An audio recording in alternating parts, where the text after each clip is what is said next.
இன்னைக்கு நாம 2025 வந்த 0 டேஸ் அப்படிங்கிற ஒரு அற்புதமான டிவி சீரிஸை பார்க்க போறோம். மொத்தம் 6 எபிசோட் இருக்கு. மொத்தத்தையுமே இந்த ஒரே வீடியோல பேசிட்டேன். இதோட முடிஞ்சு போச்சு. இதுக்கு அடுத்த சீசன்லாம் கிடையாது. இது ஒரு லிமிட்டெட் டிவி சீரிஸ். அமெரிக்க அரசியல் எப்படி இருக்கும், அரசியல்னா உள்ள என்ன மாதிரியான குட்டிகளாட்டம் நடக்கும், மீடியால எவ்வளவு குட்டிகளாட்டம் நடக்கும், அரசியல்ல அதிகாரத்தை பிடிக்கிறதுக்காக யாரு எப்படி எல்லாம் யோசிக்கிறாங்க, அரசியலுக்குள்ள பெரிய பெரிய பணக்காரங்க கோடீஸ்வரரோட ஆதிக்கம் எப்படி இருக்கும், சாதாரண மக்கள் எப்படி எல்லாம் திசை திருப்பப்படுவாங்கன்னு பல விதமான விஷயங்கள் இதுல வரும். உங்க அறிவு கண்ணை திறக்க வைக்கக்கூடிய ஒரு அற்புதமான டிவி சீரிஸ் சொல்லலாம். வாங்க, சூப்பரா இருக்கும். டெஃபினட்டா நம்பி பார்க்கலாம். ரொம்ப பிடிச்சிருந்தா மத்தவங்களுக்கு ஷேர் பண்ணி விடுங்க. போலாமா வீடியோக்குள்ள? இந்த டிவி சீரிஸோட ஸ்டார்டிங் சீன்ல நம்ம படத்தோட ஹீரோ இவர் தான். அவரை காட்டுறாங்க. அவரோட வீட்டுல ஏதோ பரபரப்பா தேடிக்கிட்டு இருக்காரு. வெறிய எவனோ கதவை தட்டிக்கிட்டு இருக்காங்க. லாக்கர் ரூம், அந்த லாக்கரை திறக்கிறதுக்கு முயற்சி பண்ணிட்டு இருக்காரு. நம்பர் மறந்து போச்சு போல. நம்பர் எதுவா இருக்குன்னு யோசிக்கிறாரு. அங்க இவர் குரூப்பா எடுத்துக்கிட்டு ஒரு போட்டோ இருக்கும். ராணுவத்துல வேலை பார்க்கும்போது அந்த போட்டோ தெரியாதனமா கீழே விழும்போது உடையும். பின்னாடி ஒரு நம்பர் இருக்கும். அந்த டேட்டு தான் லாக்கரோட நம்பர். அப்புறம் தான் அது ஞாபகத்துக்கு அந்த நம்பரை என்ட்ரி பண்ணுவார். அதே சமயம் கதை உடச்சிட்டு இருக்கிறவங்க உள்ள வராப்புல தெரியுது. என்னடா நடக்குது இங்க அப்படின்னு யோசிக்கிறதுக்குள்ள அப்படியே அங்க சீனை கட் பண்ணி 3 நாளைக்கு முன்னாடி என்ன நடந்ததுன்னு ஒரு பிளாஷ்பேக்கை காட்டுறாங்க. நம்ம ஹீரோ எந்திரிக்கிறாரு. முத வேலையா மாத்திரை போடுவாரு. அப்புறம் நீச்சல் குளத்துல போய் நீந்துவாரு. அப்புறம் ஜாகிங் வருவாரு. பறவைகள் சாப்பிடறதுக்காகன்னு கொஞ்சம் தீனி எல்லாம் போட்டு வச்சிருப்பாரு. நேத்து தான் அவர் ரீஃபில் பண்ணாரு. இன்னைக்கு எம்டியா கிடக்குது. அதான் அங்க வேலை பார்க்குற சமயக்காரர்கிட்ட எடுத்து சொல்றாரு. நான் வேணா ரீஃபில் பண்ணட்டுமான்னு கேட்க, இல்ல நான் ரீஃபில் பண்ணிக்கிறேங்கிறாப்ல. இப்ப சமயக்காரனோட முகத்தை பாருங்க. நல்ல வெள்ளைக்காரனா இருக்கிறான். தாடி வச்சிருக்கான். எல்லாரும் இவரை மிஸ்டர் பிரசிடென்ட் கூப்பிடுறாங்க. அமெரிக்க ஜனாதிபதியா இதுக்கு முன்னாடி அவர் வேலை பார்த்திருக்கிறார். அப்புறம் 4 வருஷத்துக்கு பிறகு ரிட்டையர் ஆயிருக்கிறார். அவரோட மனைவி நீதிபதி ஆறதுக்கு முயற்சி பண்ணிட்டு இருக்காங்க. அது சம்பந்தமா நியூஸ் பேப்பர்ல ஏதோ போட்டிருக்குது. அதுக்கு ஒரு பார்ட்டி எல்லாம் வைக்கிற போறாரு இவரு. அந்த பார்ட்டிக்கு யார் வர போறா என்ன அப்படிங்கிறாப்ல சமயக்காரர் கேட்கிறார். கவுண்ட் தெரிஞ்சாதான் அதுக்கேத்தாப்ல சமைக்க முடியுங்கிறாப்ல. ஒரு 15-20 பேர் வருவாங்களா, நோட் பண்ணிக்கிறேன். அப்புறம் உங்க பொண்ணு அலெக்ஸ் அவளும் வருவாளா அப்படின்னு கேட்க, நான் இன்னும் பேசல அப்படிங்கிறார். சரி ஓகே, அவங்களுக்கு சேர்த்து சமைக்கிறேன், வந்தா சாப்பிடட்டும் அப்படிங்கிறாப்ல அவர் சொல்றாரு. ஓகேங்கிறாரு நம்ம ஹீரோ. அடுத்து இவரோட வாழ்க்கை வரலாற புத்தகம் எழுதுற முயற்சியில் இருக்கிறாரு. அதுக்கு உதவுவதற்காக ஒரு எழுத்தாளர் அம்மா வருது. அந்த எழுத்தாளம்மா இவரோட வீட்டுக்கு எல்லாத்தையும் சுத்தி முத்தி பாத்துக்கிட்டு இருக்குது. பாக்குறதுக்கு சின்ன பொண்ணா இருக்கா. நம்மளோட வாழ்க்கை வரலாறு எழுதுறதுக்கு இவெல்லாம் சரிப்பட்டு வருவாளா அப்படின்னு அவர் யோசிக்கிறார். அவ சரிப்பட்டு வருவாளா இல்லையாங்கிறத லைட்டா இன்டர்வியூ பண்றார். அந்த அம்மாவும் கேட்கிற கேள்விக்கெல்லாம் பதில் சொல்லிக்கிட்டு இருக்கும். இவரு அமெரிக்க நாட்டோட பிரசிடென்டா ஒபாமா இருந்த, ட்ரம்ப் இருந்த அந்த பதவியில இருந்தவரா. 4 வருஷம் சக்சஸ்ஃபுல்லா பதவியை முடிச்சவரு. பொதுவா அங்கெல்லாம் அமெரிக்கால ஒருத்தர் 2 அமெரிக்க தேர்தலில் தான் போட்டியிட முடியும். ஏற்கனவே இவரு 2 தடவை தான் பிரசிடென்டா இருக்க முடியும். அதுக்கு மேல முடியாது. ஒரு தடவைக்கு பாத்தீங்கன்னா 4 வருஷம் லைஃப். 2 தடவை இவர் பிரசிடென்டா இருந்தாருன்னா 8 வருஷம் ஆகலாம். ஆனா ஒரு தடவை சக்சஸ்ஃபுல்லா இருந்து 4 வருஷம் நல்லபடியா ஆண்டு அடுத்த 5வது வருஷம் அடுத்த தேர்தல் வரும்போது அவர் அந்த தேர்தலில் போட்டியிடவில்லை. அவர் போட்டியிட்டு இருந்தா அவர் தான் ஜெயிப்பாருன்னு அத்தனை பேருக்குமே தெரியும். ஆனால் அவர் போட்டி போடல. அதை பத்தி நீங்க வெளியில பேசவே இல்லையே. வெளியில எல்லா பேரும் உங்களுக்கு ஏதோ ஒரு அஃபேர் இருந்தது, ஏதோ குடும்ப பிரச்சனை, அதனால நீங்க வரல வைக்கலன்னு பேசிட்டு இருக்காங்களே, அதெல்லாம் நிஜமானு கேட்டா அது எல்லாம் புரளி தானே. அந்த புரளிக்கு நான் எந்த இடத்துலயும் பதில் சொல்லலையே அப்படிங்கிறாரு நம்ம ஹீரோ. இப்பெல்லாம் எந்த புரளிக்கு பதில் சொல்லலையோ அப்ப அந்த புரளி நிஜம்னு மக்கள் நம்ப ஆரம்பிச்சிடறாங்க அப்படின்னு பேச, அந்த டைம்ல என் புள்ள செத்துட்டான், அவனோட இறுதிச்சடங்கை நான் பாத்துக்கிட்டு இருப்பேனா, இல்ல மக்கள் இப்படி எல்லாம் புரணி பேசுறாங்களேன்னா அதுக்கு பதில் சொல்லிக்கிட்டு இருப்பேனா, அதான் சரிப்படாதமா, நீ கிளம்புமா, புக்கை நானே பார்த்து எழுதிக்கிறேன், நீ கிளம்புமான்னு எழுத்தாளரை கிளப்பி விட்டார். அவங்களும் போய்கிட்டு இருப்பாங்க. அப்படி போய்கிட்டு இருக்கும்போது அங்க இருக்கிற சிக்னலை கவனிங்க. சிக்னல் கிரீன்ல இருந்து கட் ஆகுது. ஒன்ஸ் கிரீன்ல இருந்து கட் ஆச்சுன்னா ரெட் ஆயிருக்கணும், இல்ல எல்லோவா இருக்கணும். ஆனா சிக்னல் மொத்தமா கட் ஆயிருச்சு, வேலையே செய்யல. அடுத்து பாருங்க, மொபைல்ல மேப் எல்லாம் போட்டுருக்காங்க. இந்த பக்கம் மொபைல்ல எழுத்தாளரமா மேலிடத்துக்கு போனை போட்டு அவரை பார்த்தா அவர் அந்த புக்கை எழுதி முடிக்கிறாப்ல தெரியல அப்படின்னு பேசிட்டு இருக்கும்போது அவங்க போன் கால் கட் ஆகுது. மேப் அதுவும் கிராஷ் ஆகுது. என்ன நடக்குது ஒன்னும் புரியலையே அப்படின்னு இவங்க பேசிட்டு இருக்கும்போது திடீர்னு பார்த்தா ஒரு ட்ரெயின் இவங்களை ஒரு எடி. அதே சமயம் மெசேஜ் வரும், this will happen again, இந்த தாக்குதல் மறுபடியும் தொடரும் அப்படிங்கிற மாதிரி போட்டிருக்காங்க. அடிச்சு தூக்கிருச்சு, வெடிச்சு செதறிடுச்சு. உள்ள இருக்கிறவங்கள அடையாளம் கூட கண்டுபிடிக்க முடியுமான்னு தெரியல. எழுத்தாளரோட சோழி முடிஞ்சு போச்சு. திடீர்னு பார்த்தா அந்த பக்கம் முக்கியமான ஆட்களுக்கெல்லாம் நிறைய பாதுகாப்புக்காக ஆட்கள் வராங்க. அடுத்து நியூஸ்ல பார்த்தா ஒரு ஹேக்கர் அட்டாக் நடந்திருக்கு. ஒரு மிகப்பெரிய சாஃப்ட்வேர் அட்டாக், வைரஸ் அட்டாக். அமெரிக்காவில் போக்குவரத்தை கண்ட்ரோல் பண்ணக்கூடிய எல்லாத்தையுமே அந்த வைரஸ் தாக்குதல் ஒரு வழி பண்ணிடுச்சு. சிக்னல் எதுவும் வேலை செய்யல. ஒரு தண்டவாளத்துல ஒரு ட்ரெயின் போகுதுன்னா அதே தண்டவாளத்துல வேற ஒரு ட்ரெயின் வரும்போது அது வரக்கூடாதுன்னு சிக்னல் போடுறது அதுதான். அதையே ஹேக் பண்ணிட்டாங்கன்றதுனால எந்த தண்டவாளத்துல எந்த ட்ரெயின் வருதுன்னு தெரியாம ட்ரெயின் மோதி பெரிய பாதிப்பு. ரோட்லயும் சரி தண்டவாளத்திலயும் சரி ஏகப்பட்ட வண்டிகள் இப்படி கிடக்கிறத கவனிக்க முடியும். வெறும் ஒரே 1 நிமிஷம் மட்டும்தான் அந்த தாக்குதல் நடந்தது. நடந்ததான். ஒரு நிமிஷத்துக்கு பிறகு மறுபடியும் போக்குவரத்து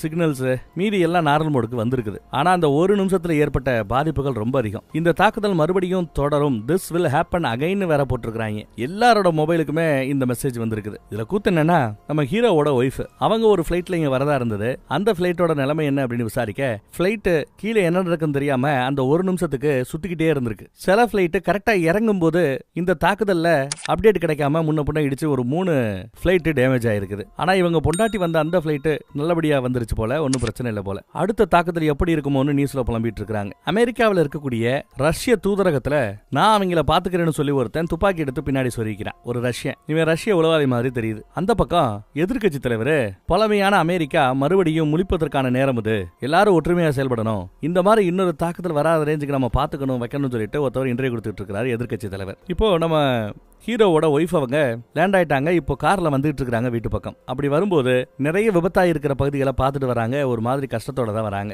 நிறைய இழப்பு, கிட்டத்தட்ட 3000 பேருக்கு மேல இறந்துருக்காங்க. பாவம், அதோட பாதிப்புகள் ரொம்பவே அதிகம். இதையெல்லாம் பார்க்கும்போது நம்ம ஹீரோவுக்கு ஒரு மாதிரியா இருக்குது, உருன்றது காதுக்குள்ள. ஏதோ ஒய்ஃப் வந்தது கொஞ்சம் ஆறுதலான செய்தி. ஒன்னும் பிரச்சனை இல்லையே, நல்லபடியா வந்துட்டு இல்லைன்னு விசாரிச்சிட்டு இருக்கிறார். எதிர்க்கட்சி தலைவர் சபையோட சபாநாயகரும் கூட போன எலெக்ஷன்ல லைட்டா தோத்துட்டாரு. கொஞ்சம் சீட்ல ஜெயிச்சிருந்தா இவர் கூட பிரசிடென்ட் ஆகி இருக்கலாம். இப்ப பிரசிடென்டா ஒரு லேடி தான் இருக்கிறாங்க போல தெரியுது. அப்புறம் அடுத்த நாள் எந்திரிக்கிறாரு, மாத்திரை போடுறாரு, குளிக்கிறாரு, வாக்கிங் வராரு. அப்படி வாங்கி வரும்போது தோட்டத்துக்குள்ள ஏதோ ஒன்னு பார்த்து இவரும் கவனிப்பாரு.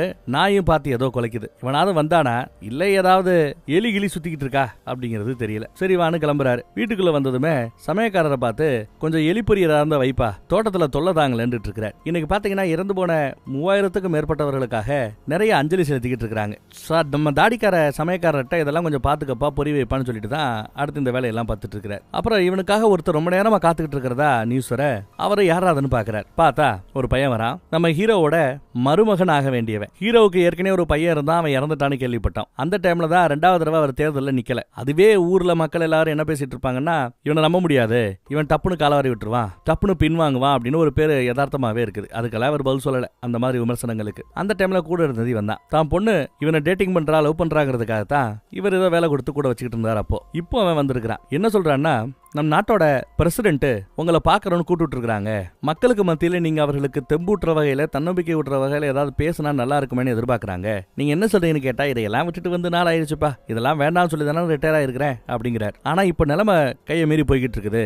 உங்கள மாதிரி ஒரு ஆள் வந்து மக்கள் கிட்ட பேசினா சரியா இருக்கும், மக்களும் பயத்துல இருந்து வெளியில வருவாங்கன்னு நினைக்கிறாங்க, என்ன சொல்ல அப்படின்னு கேட்க, சரி பாதிப்பு எப்படி இருக்குன்னு மட்டும் ஒரு எட்டு பார்த்துட்டு வரலாமான்னு கிளம்புறாங்க. மேன்ஹாட்டன் சிட்டியில பாதிப்புகளை பாக்குறதுக்காக வராங்க. மக்கள் எல்லாம் அங்கேயும் இங்கேயும் என்ன நடக்குதுன்னு புரியாம குழம்பிட்டு இருக்காங்க. காணாம போனவங்க, இறந்து போனவர்களை போட்டோவெல்லாம் வச்சுக்கிட்டு அலறிக்கிட்டு இருக்காங்க. இடிபாடுகளுக்கு மத்தியில நிறைய பேர் இங்க மாட்டி கிடக்குறாங்க. கீழே இருக்கிற அண்டர் கிரவுண்ட் ரயில்வே ஸ்டேஷன் இருக்கு, மெட்ரோ ஸ்டேஷன், அங்கெல்லாம் உள்ளே போக முடியாம நிறைய கஷ்டப்பட்டு இருக்காங்க தீயணைப்புத்துறை வீரர்கள். அவர்கள் எல்லாம் பார்த்து ஆதரவு சொல்றாங்க, குட் ஜாப், நல்லபடியா பண்ணுங்கன்னு தெம்பூட்டுறாரு. வேற ஏதாவது வேணுமான்னு கேட்டா, இடிபாடுகளை தரையை உடைக்கிறதுக்கான மெஷின்ஸ் நிறைய வேணுங்கிறார். ஒரு நாள் தான் அங்க இருக்குதான். நமக்கு தெரிஞ்ச சோர்ஸை வச்சு அந்த இன்ஜினியர் ஒரு கம்பெனி இருக்குல்ல, அந்த கம்பெனில இதெல்லாம் நிறைய தயார் பண்ணுவாங்கல்ல, அங்க இருந்து நிறைய மெஷின்ஸை இறக்கப்பான்னு சொன்னதும் கூட வர்ற வருங்கால மருமக புள்ள, சரி நான் அதெல்லாம் பேசுறேன் வைக்கிறேங்கிறார். அங்க மக்கள் எல்லாம் ஆர்ப்பரிச்சுக்கிட்டே இருப்பாங்க, பயத்துல கத்திக்கிட்டே இருப்பாங்க. இது ஒரு கான்ஸ்பிரன்சி தியரி அப்படி இப்படின்னு சொல்லிட்டு இருப்பாங்க. கார்பரேட்டுகளின் சதி வேற சொல்லிட்டு இருப்பாங்க. நம்மால வந்து இப்படியே பேசிட்டு இருக்க வேண்டியதான். நீங்க இப்படி பேரிகேட் அப்படி தள்ளிக்கிட்டு இருந்தீங்கன்னா கீழே இடிபாடுகளுக்குள்ள மாட்டிக்கிட்டு இருக்கிற மக்களை காப்பாத்துறதை விட்டுவிட்டு உங்களை பாக்குறத இவங்களுக்கு வேலையா போயிடும்.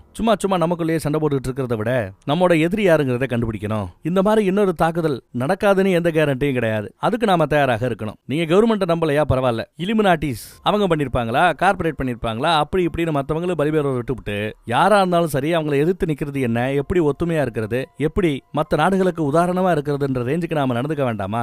முடிஞ்சா உதவி பண்ணுங்க, முடியலையா உபத்திரம் பண்றதை விட்டுவிட்டு கொஞ்சம் விலையாவது இருக்கலாமே அப்படின்னு அட்வைஸ் போட எல்லா பேரும் அமைதியாயிட்டாங்க. இது மீடியால காட்டுத்தீ மாதிரி பரவுது. எல்லா பேரும் கை தட்டுறாங்க, நல்ல ஸ்பீச்னு. இவரே எதிர்பார்க்காம ஸ்பீச்சை கொடுத்துட்டு வராரு. அதே சமயம் அதே ஏரியாவுக்கு மேயரா இருக்கிறா யாரு, நம்ம ஹீரோவோட பொண்ணு. ஆனா இவ எதிர்க்கட்சியை சேர்ந்தவ. நம்ம ஹீரோ இப்ப ஆளுங்கட்சிக்கு சப்போர்ட். சோ அவர் ஒரு கட்சியில இருக்கிறாரு, பொண்ணு எதிர்க்கட்சியில இருக்குது. ஏன் தொகுதிக்கே வந்து இப்படி எல்லாம் பேசிட்டு வச்சிருக்காரு, இதெல்லாம் நியாயமா அப்படி இப்படி இவ கேள்வி கேட்கிறா. எல்லாத்தையுமே அரசியலா பாக்குறா போல. தன்னோட பாய் ஃப்ரெண்ட் கிட்ட இதெல்லாம் சொல்ல, சரி உங்க அப்பாட்ட நான் அதெல்லாம் பேசுறேன் வை போனன்னு போனை வைக்க சொல்லிட்டாரு பாய் ஃப்ரெண்ட். அந்த பக்கம் பார்த்தா ஒரு பையன், இவனோ ஒருத்தர் நிறைய சர்வர் செட் பண்ணுவானா, அப்புறம் அந்த சர்வர் அட்ரஸ் எல்லாம் தங்களுக்கு ஷேர் பண்ணுவானா. அவங்க இப்ப தலைவரமாயிட்டாங்கன்னு ஒருத்தவன் எடுத்து சொல்லிட்டு இருக்கான். இன்னும் 1-2 நாள் அவன் என்ன கான்டாக்ட் பண்ணுவான், அவங்களை அப்டேட் பண்றேன் அப்படின்னு அந்த ரஷ்ய உளவாளி கிட்ட ஒருத்தர் எடுத்து சொல்லிட்டு இருக்கான். இவங்களுக்கும் அந்த தாக்குதலுக்கு ஏதாவது சம்பந்தம் இருக்குமான்னு தெரியல. அப்புறம் பொண்டாட்டி கிட்ட நீங்க நடந்த கூத்தெல்லாம் பேசிட்டு இருக்காங்க. பிரசிடென்ட் தன்னை கூப்பிட்டுருக்காங்க, வெள்ளை மாளிகையில போய் அவங்கள பார்க்கணும், நாளைக்கு போறேங்கிறாரு தான் ஒய்ஃப் கிட்ட. சரி நல்லபடியா போய் நல்லபடியா முடிச்சுட்டு வாங்கன்னு அனுப்பி வைக்கிறாங்க. இவங்களும் வந்தாச்சு, காத்திருக்காங்க.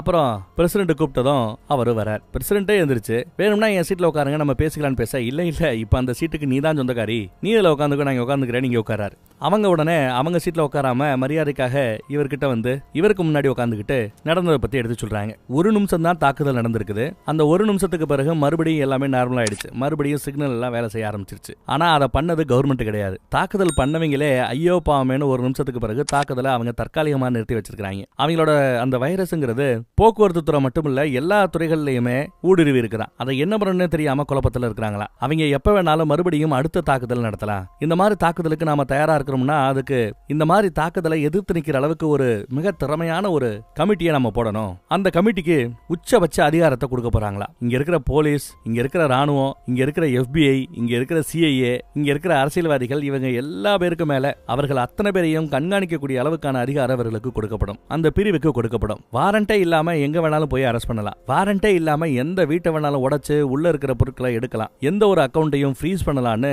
பயங்கரமான அதிகாரம் கொடுக்குறாங்க. இது என்ன சர்வாதிகார அமைப்பு மாதிரி இருக்குது. இந்த மாதிரி அதிகாரத்தோட போய் நாம ஒரு ஆளை அரெஸ்ட் பண்ணோம்னா மக்கள் காரி துப்புவாங்கன்னு சொல்லும்போது, இதெல்லாம் பண்ண வேண்டாம்னு சொல்லும்போது, நான் பண்ண போறது இல்ல, நீங்க தான் பண்ண போறீங்க.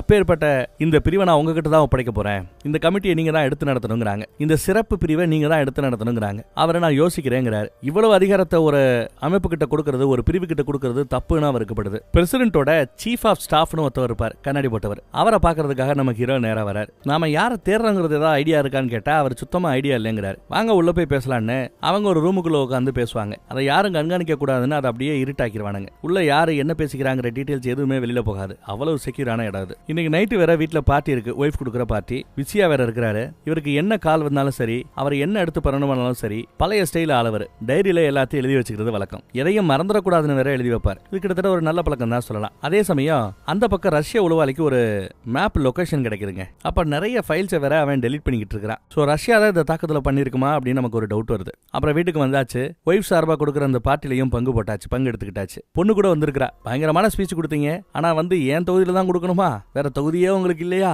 வேற இடத்துல எதுவும் நடக்கலையா அப்படின்னு எல்லாத்தையும் அரசியலா பாக்குறா பொண்ணு. அப்புறம் கேள்விப்பட்ட ஏதோ சிறப்பு பிரிவெல்லாம் பண்றாங்களா, அதுல நீங்க தலைமை தாங்கணும்னு கேட்டுக்கிட்டாங்களா.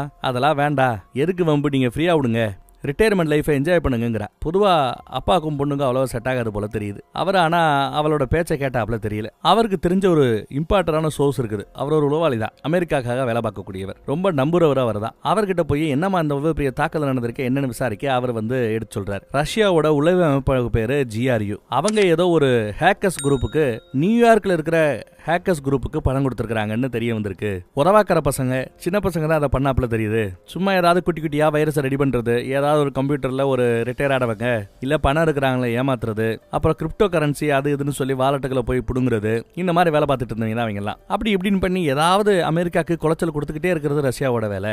அந்த பசங்களோட லீடருக்கு பேரு பிலிக்ஸா. 2 வாரத்துக்கு முன்னாடி ஏகப்பட்ட சர்வர்ஸை வாங்கி ஒரு இடத்துல குமிச்சிருக்காங்க. பிராங்க்ஸ் ஒரு இடத்துல தான், அது ஒரு சிட்டி, அந்த ஊர்ல இதை பண்ணிருக்க வாய்ப்பு இருக்குது. Serious processing power. அது இவ்வளவு சர்வர்ஸை வாங்கி குமிக்கிறதுக்கு 2 காரணம் இருக்கும். ஒன்னு, ஏதாவது ஒரு கிரிப்டோ கரன்சி லான்ச் பண்றதா இருந்தா நிறைய சர்வர்ஸ் இந்த மாதிரி தேவைப்படும். அப்படி இல்லைன்னா பெரிய லெவல்ல ஒரு சைபர் தாக்குதல் நடத்துறதா இருந்தாலும் இந்த மாதிரி சர்வர் தேவைப்படும். இந்த சர்வர் வாங்கினவ யாருன்னு விசாரிச்சா அதுக்கும் பிலிக்ஸ்ங்கிற ஒரு பேர் தான் அடிபட்டது அப்படிங்கிறார். அப்ப ரஷ்யா தான் இதுக்கு பின்னாடி இருக்கான்னு கேட்டா மேபி மே நாட் பிங்கிறார். இருக்கலாம், இல்லாமல் இருக்கலாங்கிறார். உறுதிக்கிட்டு சொல்ல முடியலங்கிறார். அப்புறம் நீங்க அடுத்த கால் பண்ணும்போது மேபி நான் அந்த காலை எடுக்காம இருக்க வாய்ப்பு இருக்கு, எனக்கு ஏதாவது ஆகிறதுக்கு வாய்ப்பு இருக்குது, அதனாலதான் ஓப்பனா தெரிஞ்ச வரைக்கும் எல்லாத்தையும் உங்ககிட்ட சொல்றேன். அந்த சிறப்பு பிரிவோட தலைவரா இருந்தா இந்த கோணத்துல நீங்க யோசிச்சு பாருங்க, இன்வெஸ்டிகேஷன் பண்ணுங்கிறாப்ல. அப்புறம் பாய் ஃப்ரெண்டும் பொண்ணு ரொம்ப நாளைக்கு பிறகு கொஞ்சம் நல்லா பேசிக்கிறாங்க. அப்பாட்ட பேசி புரியவை, இந்த சிறப்பு பிரிவோட தலைவர் அவர் இருக்க வேண்டாம் அப்படின்னு எடுத்து சொல்லிட்டு இருக்காங்க. நம்ம ஹீரோக்கு திடீர்னு பார்த்தா ஹூ கில்டு பாம்பி அப்படின்னு, பாம்பினா ஒரு கார்ட்டூன் கேரக்டரோட பேருன்னு நினைக்கிறேன்.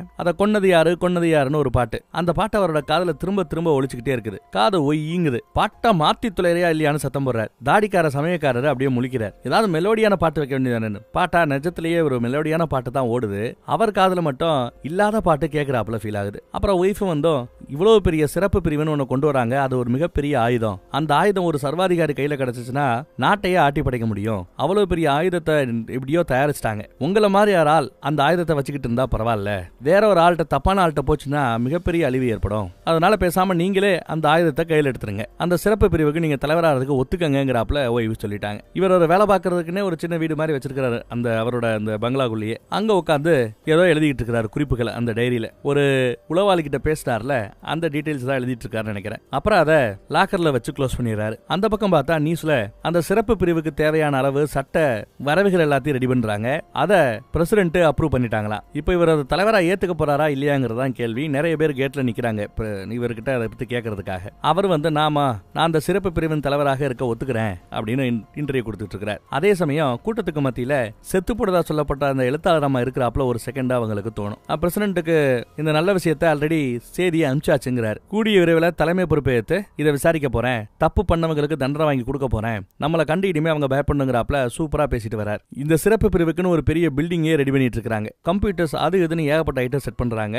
எல்லாத்திலையும் திறமை பெற்ற ஆட்களை தேடி தேடி கொண்டு வந்து சேர்த்துக்கிட்டு இருக்காங்க. அவர் வேகமா இங்க இருந்து கிளம்பணும், அங்க போனோம். அப்ப அந்த உளவாளி கிட்ட இருந்து கால் வருது. நேத்து நைட்டு நான் உங்ககிட்ட சொன்ன விஷயம் எல்லாம் சரிதான், நீங்க இப்பவே எல்லாத்தையும் அப்படி பேசிட்டு இருக்கும்போது அப்படியே லைன் கட் ஆகுது. ஹலோ ஹலோன்னு கத்துறாரு. அந்த பக்கத்துல அடுத்து என்ன பேசுறாங்கன்னு தெரியவே வரல. திருப்பி கால் பண்ணாலும் கால் போகல. ஆனா நேத்து ராத்திரி நாம பேசினது எல்லாமே நிஜம்தான் அப்படின்னு சொன்னதுனால நேத்து ராத்திரி பேசின விஷயங்களை டைரியில எழுதி வச்சிருப்பாருல, அதை செக் பண்ணலாமேன்னு போறாரு. அவருக்கு எதுவும் ஞாபகம் இல்ல. டைரியை செக் பண்ணலாமேன்னு பார்த்தா டைரி லாக்கருக்குள்ள இருக்கும். வெளியில அதே டைம் நாம கிளம்பணும் லேட் ஆயிடுச்சுன்னு செக்யூரிட்டிஸ் கதவை தட்டிட்டு இருக்காங்க. இவர் அந்த டைரியை எடுக்கணுன்றதுக்காக முயற்சி பண்றாரு. நம்பர் மறந்து போச்சு. நம்பர் எதுவா இருக்கும் தெரியிட்டு இருக்கும் போது அந்த போட்டோவிலும் நம்பர் கிடைக்கும். நம்பரை போட்டு அவர் ஓபன் பண்றாரு, டைரி எடுக்கிறார். அதே சமயம் இந்த பக்கம் எவ்வளவு சத்தம் போட்டு அவர் திறக்க மாட்டேங்கிறாரு. உள்ள ஏதோ உடையறாப்புல சத்தம் கிடைச்சு கண்ணாடி உடைஞ்சிருக்கும் போட்டோ. வேற எவனோ தாக்குதல் நடத்துறான்னு நினைச்சுக்கிட்டு செக்யூரிட்டிஸ் கதவை உடைக்க ஆரம்பிச்சிடறாங்க. இதைத்தான் நாம இந்த படத்தோட ஸ்டார்டிங் சீன்ல கேட்டிருப்போம், இந்த டிவி சீரிஸோட ஸ்டார்டிங் சீன்ல பார்த்திருப்போம். கரெக்டா லாக்க நம்பர் போட்டு உள்ள இருக்கிற டைரி எடுக்கிறாரு. பார்த்தா அதுல நேத்து அந்த உளவாளி சொன்னதை வச்சு நிறைய குறிப்புகள் எழுதியிருப்பாருன்னு பார்த்தா அந்த கார்ட்டூன் கேரக்டர் தான் கொன்னது யாரு, ஹூ கில்டு பாம்பி பாம்பின்னு சின்ன பிள்ளைய கிறுக்கினாப்புல கிறுக்கி வச்சிருக்காரு எல்லா இடத்துலயும். நோட்ஸ் எடுக்காம அந்த பாட்டை உட்காந்து எழுதி தள்ளிட்டு இருந்திருக்கிறோம் அப்படின்னு இவருக்கு குழப்பமா இருக்கு. உடச்சுக்கிட்டு இவங்க உள்ள வர அவர் சுதாரிச்சுட்டு யாரோ இங்க உள்ள வந்திருக்காங்க, என் லாக்கர் திறந்து உள்ள இருக்கிற டைரியில கண்ணா பின்னு யாரோ எழுதிருக்காங்கன்னு புலம்பிட்டே வராரு. ஆனா அப்படி நடக்க வாய்ப்பே இல்லைன்னு செக்யூரிட்டி சொல்றாங்க. அவரோட ஆபீஸ் அங்கதான் இருக்கு. வீட்லயே ஒரு ஆபீஸர் தனியா போட்டிருப்பாரு. அங்க இருந்து இப்போ கொஞ்சம் நடந்து வீட்டுக்குள்ள வராரு. சமயக்காரரை பார்க்கும்போது நாம வெள்ளக்கார ஒரு தாடிக்கார சமயக்காரனை தானே படத்தோட ஸ்டார்டிங் சீன்ல இருந்து பாத்துட்டு இருக்கிறோம். இங்க பார்த்தா கருப்பா ஒரு சமயக்காரர் இருக்கிறா. நீ யாரு நீயே சமயக்காரங்கிறாப்ல. ஏய் யாரா நீ அப்படி இப்படின்னு கோவப்பட்டு இருக்கும்போது ஒய்ஃப் அந்த பக்கத்துல இருந்து வராங்க. என்ன விளையாடுறீங்களா, நீங்க சொல்ற அந்த வெள்ளக்கார தாடிக்காரன் அவன் பேரு ஹெக்டர். அவன் ரிட்டையர் ஆகி கிட்டத்தட்ட 5 வருஷம் ஆச்சுங்க, மறந்துட்டீங்களா, தெரியலையா அப்படின்னு கேட்க அவர் குழம்புறாரு. நம்ம மேலதான் தப்புன்னு புரிஞ்சுக்கிட்டு சாரி சொல்லிட்டு அங்க இருந்து கிளம்புறாப்ல. கட் பண்ணா இப்போ போன எபிசோட்ல ஒரு வேலை பார்த்தோம்ல, என்னால பசங்களை கான்டாக்ட் பண்ண முடியல, எப்படி 2 நாள் என்ன பிளிக்ஸ் ஒருத்தவன் கூப்பிடுவான் அப்பான்ட்டு. இல்ல இவன் தான் பிளிக்ஸ் தெரியல, ஏதோ 2 நாள்ல பசங்களை நான் பண்ணிட்டு இருக்கிறான். ஆனா இவங்க கிட்ட இருக்கிற எல்லா ஐட்டத்தையும் போட்டு உடைக்கிறான். எல்லாத்தையும் தண்ணியில வேற போடுறான். டிவியே உடைச்சு தள்ளாம பாருங்க. எந்த ஒரு எலக்ட்ரானிக்ஸ் ஐட்டமும் இருக்க கூடாதுன்னு எல்லாத்தையும் டிஸ்போர்ட் பண்ணிக்கிட்டு இருக்கிறான். அப்புறம் பசங்களை தேடி போறான். அவன் போற இடத்துல பார்த்தா ஆல்ரெடி பசங்க எல்லாரையும் யாரோ சுட்டு கொண்டு இருக்கிறாங்க. இவனையும் யாரோ சுட்டுக்கொள்ள பாக்குறாங்க. யார் அந்த ரஷ்ய உளவாளி தான். அதுக்கு பயந்துகிட்டு இவன் தெரிச்சு ஓடிக்கிட்டு இருப்பான். பின்னாடி அந்த ரஷ்ய உளவாளி வரட்டிட்டு வந்திருப்பான். இந்த பக்கம் ஹெலிகாப்டர்ல வந்துட்டு இருக்கிற நம்ம ஹீரோ கிட்ட பிரசிடென்ட் அம்மா பேசுறாங்க. மக்களுக்கு மத்தியில நான் யாராவது சொல்லி ஆகணும், மக்களுக்கு பதில் சொல்லி ஆகணும், நிறைய டைம் அதுக்கெல்லாம் இருக்காது.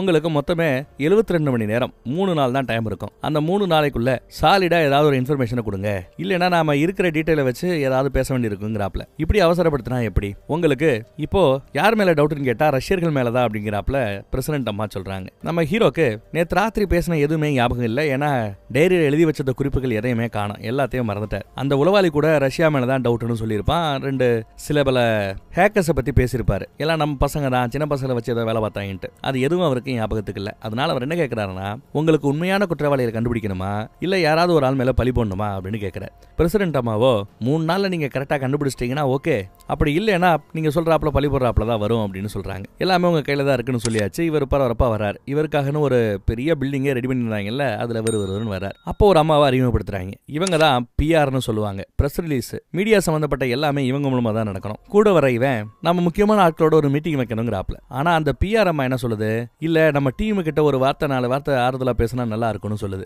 அதுக்கெல்லாம் நேரம் இல்லைங்கிறாப்ல இந்த பையன் பேசுவான். ஆனா பாய் ஃப்ரெண்ட் பேச்ச கேட்காம இவர் ஒரு நிமிஷம் சொல்லிட்டு உள்ள போய் எல்லாரையும் பார்த்து நீங்க எல்லாம் தி பெஸ்ட், அதனாலதான் அமெரிக்காவுக்கு சேவை செய்யறதுக்காக இந்த மாதிரி ஒரு சிறப்பு பிரிவுல நீங்க வேலை பாக்குறீங்க. ஆனா இதுல உங்க பெஸ்ட்டை காட்டணும். அப்பதான் நம்மளால உண்மையான குற்றவாளிகளை பிடிக்க முடியும். அமெரிக்காவை மறுபடியும் தலைநிமிர வைக்க முடியும்ன்றாப்ல உணர்ச்சி பெருக்கா பேசிட்டு அப்புறம் மீட்டிங் போறாரு. முக்கியமான ஆட்கள்லாம் வர்றாங்க. அதுல கருப்பா டை கட்டிட்டு ஒருத்தர் உட்காந்துருக்கிற பாருங்க, அவர் தான் துப்பாக்கியை ஏந்தக்கூடிய ஒரு யாரையாவது அரெஸ்ட் பண்ணணும்னா, யாரையாவது பிடிக்கணும்னா, ஒரு வீட்டை உடைக்கணும்னா, இந்த மாதிரி எல்லா விதமான வேலைகளையும் பார்க்கக்கூடியவர் அவர் தான். இந்த டிபார்ட்மெண்டோட ஃபோர்ஸே அவர் தான். அவர் தன்னை அறிமுகப்படுத்திக்கிறார். அப்புறம் எல்லாரும் பேசும்போதும் இவர் ஒரு மாதிரி குழப்பத்திலேயே இருக்கிறார். அங்க கண்ணாடி போட்டு குண்டா ஒருத்தர் இருக்கிறார்ல மீசியோட, அவர் வந்து ஐடி டிபார்ட்மெண்டோட ஹெட். இவ்வளவு பெரிய கோஆர்டினேட்டர் சைபர் அட்டாக்க நாம எதிர்பார்த்திருக்கவே முடியாது. அதுவும் இவ்வளவு பெரிய ஸ்கேல்ல பண்ணிருக்காங்க. Windows OS, Android OS, iOS OS, industrial OS, radar system, அது இதுன்னு எல்லாத்துக்குள்ளேயும் புகுந்திருக்காங்களா. எல்லாமே எல்லாமே இம்பாக்ட் ஆயிருக்கு. ஆனா அவங்க போக்குவரத்து துறையை மட்டும் தான் டார்கெட் பண்ணியிருக்காங்க. எந்த தடையுமே இல்லாம அவங்க இதை பண்ணியிருக்காங்க. இதுல பிரச்சனை என்னன்னா, அவங்க அமிச்ச அந்த மால்வேர், அந்த வைரஸ் வந்து இப்பயும் எல்லா இடத்துலயும் பிளேஸ் ஆகிதான் இருக்குது. ஆனா இப்ப அதுக்கு தூங்கிட்டு இருக்குது, ஆக்டிவா இருந்து எந்த வேலையும் செய்யாம இருக்குது. ஆனா எப்ப நினைச்சாலும் அவங்க மறுபடியும் ஆக்டிவேட் பண்ண முடியும், மறுபடியும் இந்த மாதிரி ஒரு தாக்குதல் நடத்த வாய்ப்பு இருக்குதுங்கிறாப்ல. சரி, இதை பத்தி யாரும் வெளியில பேசக்கூடாது, மீடியால இருந்து உங்களுக்கு கால் வந்தா கூட என்கிட்ட தான் தெரியப்படுத்துங்கிறாப்ல பிஆர் பேசுறாங்க. அதே சமயம் நம்ம ஃபோர்ஸுக்கு ஏதோ ஒரு ஃபைல் வருது. போட்டோஸ் எல்லாம் பார்த்துட்டு இருக்கிறார். பிராங்க்ஸ்ங்கிற அந்த ஊர்ல சிசிடிவி கேமராஸ்ல எடுத்த சில போட்டோஸ் நம்ம பாக்குறோம்னு காட்டுறார். இங்கதான் ஹேக்கிங் குரூப்ஸோட ஹெட் குவார்டர்ஸ் இருக்குதான். இந்த சிட்டில மட்டும் கிட்டத்தட்ட 100க்கும் மேற்பட்ட ஹேக்கர்ஸ் இருக்காங்களா. இங்க இருக்கிறவங்க ஹெட் குவார்டர்ஸ்குள்ள யாரோ ஒருத்தர் போய் அங்க இருக்கிற செட்டப், கம்ப்யூட்டர் எல்லாத்தையுமே யாரோ வைப் அவுட் பண்ணிருக்காங்க, அழிச்சிருக்காங்க. இவன் தான் எல்லாத்தையும் அழிச்சிட்டு போனவன் அப்படின்னு போட்டோவை காட்டுறார். இவங்க கிட்ட ஃபேசியல் ரெகக்னிஷன் சாஃப்ட்வேர்னு ஒன்னு இருக்கும். அதுல இவனோட மூஞ்சியை ரன் பண்ணிருக்காங்க. இப்ப வரைக்கும் இவனோட பேர் என்ன, ஆதார் நம்பர் என்ன, இதெல்லாம் இப்ப வரைக்கும் வரல. ஆனா அவனை பின்னாடியே ஃபாலோ பண்ணிட்டு போன ஒரு ரஷ்ய உளவாளி ஒருத்தவன் இருக்கிறான். அவனை ஃபேசியல் ரெகக்னிஷன்ல கண்டுபிடிச்சிட்டாங்க. நம் நாட்டுல இருக்கிற ரஷ்ய தூதரகத்துக்குள்ள மட்டும்தான் இருப்பான், வெளியில வரதே இல்ல. ஆனா இப்ப வெளியில வந்திருக்கிறான்னா சம்திங் இஸ் ராங்கிறாப்ல. உடனே ராணுவத்தை சேர்ந்த ஒருத்தர், இது எல்லாத்துக்கும் ரஷ்யா தான் காரணமா இருக்கணும், நாம தக்க பதிலடி கொடுக்கணும்னு. நாம என்ன பேசினாலும் இது எல்லாமே இந்த ரூமுக்குள்ள தான் இருக்கணும், இதை விட்டு வெளியில போக கூடாது. இந்த மிஸ்டியா இருக்கிற இந்த பையன் யாருன்னு தெரியற வரைக்கும் நாம அமைதியா தான் இருக்கணும்னு சொல்லிட்டு மீட்டிங்கை முடிச்சுக்கிறார். அந்த பக்கம் பார்த்தா நம்ம எதிர்க்கட்சி தலைவரும் சபாநாயகருமான நம்ம வெள்ளமுடிக்காரரு, உங்க அப்பாட்ட பேசலையா, இந்த வேலையை எடுத்துக்க வேண்டாம்னு நம்ம சொன்னமே, பேசி கன்வின்ஸ் பண்ணலையான்னு கேட்டா, எங்க அப்பாவுக்கு எனக்கு ஆகவே ஆகாது, நான் வேணான்னு சொன்ன பிறகும் அவர் அதை எடுத்து பண்ணிட்டு இருக்கிறாரு, நாங்க ஒன்னும் அவ்வளவு திக்கு இல்ல, முன்ன பின்ன நிறைய அப்படி பேசிக்கிறது இல்லைன்னு சொல்ல, இனிமே நீ பேசி ஆணுங்கிறாரு எதிர்க்கட்சி தலைவர். இனிமே ரொம்ப க்ளோஸா அவங்கள மானிட்டர் பண்ணணும்னு சொல்றாரு. அந்த பக்கம் பார்த்தா தான் டைரியில தேவையில்லாம ஏகப்பட்ட குழப்பத்தை எழுதி வச்சிருக்கிறமே, ஒரு பாட்டை எழுதி வச்சிருக்கிறமேனு புரியல அவருக்கு. அப்ப நம்ம பாய் ஃப்ரெண்ட் ஒரு அப்டேட் இருக்குன்னு வந்து நிக்கிறான். இப்போவும் உங்க ஒய்ஃப் கால் பண்ணாங்க, உங்களை பத்தி விசாரிச்சாங்க, நீங்க நல்லா இருக்கீங்க, ஆக்டிவா இருக்கீங்க, நான் சொல்லிட்டதா அவன் சொல்றான். ஆனா அவங்க ஒய்ஃபுக்கு தெரியும் இவர்கிட்ட ஏதோ ப்ராப்ளம் இருக்குன்னு. அதான் அடிக்கடி ஃபோன் பண்ணி விசாரிக்கிறாங்க. நீங்க ஃபைன் தானே, ஒன்னும் பிரச்சனை இல்லைன்னு கேட்க, ஆமா நல்லா தான் இருக்கிறேங்க அப்படி சொல்றாரு. அப்புறம் அந்த எழுத்தாளரை பத்தி லைட்டா விசாரிக்க சொல்றேன், என்னாச்சுன்னு விசாரிக்கிறாரு. எழுத்தாளரை பத்திய டீடைல்ஸ் கொண்டு வந்து இவன் கொடுக்குறான். நம்ம வீட்டுக்கு பக்கத்துல இருக்கிற அந்த ரயில்வே கிராசிங்கை கிராஸ் பண்ணும்போது ட்ரெயினோட இடிச்சுக்கிட்டு பெரிய விபத்தாயிருச்சு, இறந்து போயிட்டாங்க அப்படின்னு சொல்ல, இல்ல எதுக்கு நீ கொஞ்சம் விசாரி, அவ எப்படி இறந்தா, பாடி எங்க கிடக்கு, எல்லாத்தையும் தெரிஞ்சுட்டு வந்து என்கிட்ட சொல்லு அப்படிங்கிறார். இந்த இக்கட்டான சூழ்நிலையில சம்பந்தமே இல்லாத ஒரு எழுத்தாளரை விசாரிக்க சொல்றது அவருக்கு ரொம்ப வித்தியாசமா இருக்குது அந்த பையனுக்கு. அப்புறம் தன்னோட உறவாளி நம்பருக்கு கால் பண்ணா அந்த பக்கம் கால் எடுக்கிறதுக்கு யாருமே இல்ல. கால் பண்ணி பார்த்துட்டு ரெஸ்பான்ஸ் ஒண்ணு இல்லையேன்னு வருத்தப்படுறாரு. அந்த பையன் இருந்த பிராக்ஸ்ங்கிற அந்த சிட்டில சுத்தி எல்லா பக்கத்துலயும் ஒரு 3 கிலோமீட்டர் தூரம் வரைக்கும் யார மெசேஜ் பண்ணா, என்ன டீடைல், என்ன கம்யூனிகேஷன், அதுக்குள்ள ஏதாவது தாக்குதலை பத்தி ஏதாவது பேசியிருக்காங்களா, மெசேஜ், வாட்ஸ்அப், லொட்டு லொசுக்குன்னு எல்லாத்தையுமே செக் பண்றாங்களா, சில்லுங்கிற ஆப் உட்பட ஏதாவது டீடைல் கிடைச்சா சொல்றோங்கிறாரு. ஃபேஷியல் ரெகக்னிஷன் ஒரு வழியா அவனோட ஃபேஸை ரெகக்னைஸ் பண்ணி கண்டுபிடிச்சிருச்சு யாரவன். ஆனா அவனோட டீடைல பார்க்கணும் பார்த்தா ரெஸ்ட்ரிக்டட்னு வருது. அப்ப அவன் முக்கியமான ஆளா இருக்கணுமோ என்னவோ தெரியல, ரெஸ்ட்ரிக்டட்னு வருது, அவனை பத்தி டீடைல் தெரியலாம. அடுத்து பார்த்தா நம்ம பாய் ஃப்ரெண்ட ஒரு பெரிய கோடீஸ்வரர் கூப்பிட்டு இருக்கிறார். எலான் மஸ்க் மாதிரி ஒரு மிகப்பெரிய கோடீஸ்வரர். ஆனா இவரை பத்தி மீடியால ஒரு பேச்சு இருக்குது. மீடியால தாக்குதல் நடத்த போற அன்னைக்கு முந்தின நாள் பங்குச்சந்தை சம்பந்தப்பட்ட உங்களோட ஷேர்ஸ் எல்லாத்தையுமே வித்து தள்ளி இருக்கிறீங்க போல. ஏன்னா இந்த 3 நாள்ல இந்த தாக்குதல் நடந்த பிறகு பங்குச்சந்தை எல்லாம் பயங்கரமான சரிவு அமெரிக்கால. எல்லாருமே நஷ்டத்துல இருக்காங்க. எல்லாரோட போர்ட்போலியோவும் நெகட்டிவ்ல தான் காட்டுது. ஆனா இவர் மட்டும் சேஃபா எல்லாத்தையும் வித்துட்டு லாபம் பார்த்திருக்காரு. அதை பத்தி விசாரிப்பான். ஏதோ லக்கு, பிசினஸ் மேனு, ஏதோ ஒரு கால் எடுத்தேன் சரியா வந்துருச்சுங்கிறாரு. அப்புறம் உங்ககிட்ட இருந்து எனக்கு ஒரு செய்தி வரணும் அப்படிங்கிறார். அடுத்து இவரு இந்த கோடீஸ்வரரு ரஷ்யால ஆயில் இருக்குல்ல, அதோட வேல்யூ ரொம்ப குறையும் சொல்லிட்டு ஃபியூச்சர்ஸ் அண்ட் ஆப்ஷன்ஸ்ல நிறைய ட்ரேட் பண்ணி வச்சிருக்காரு. ஏன்னா அமெரிக்காவுக்கு ரஷ்யாவுக்கு நடுவில் போர் வர வாய்ப்பு இருக்குது.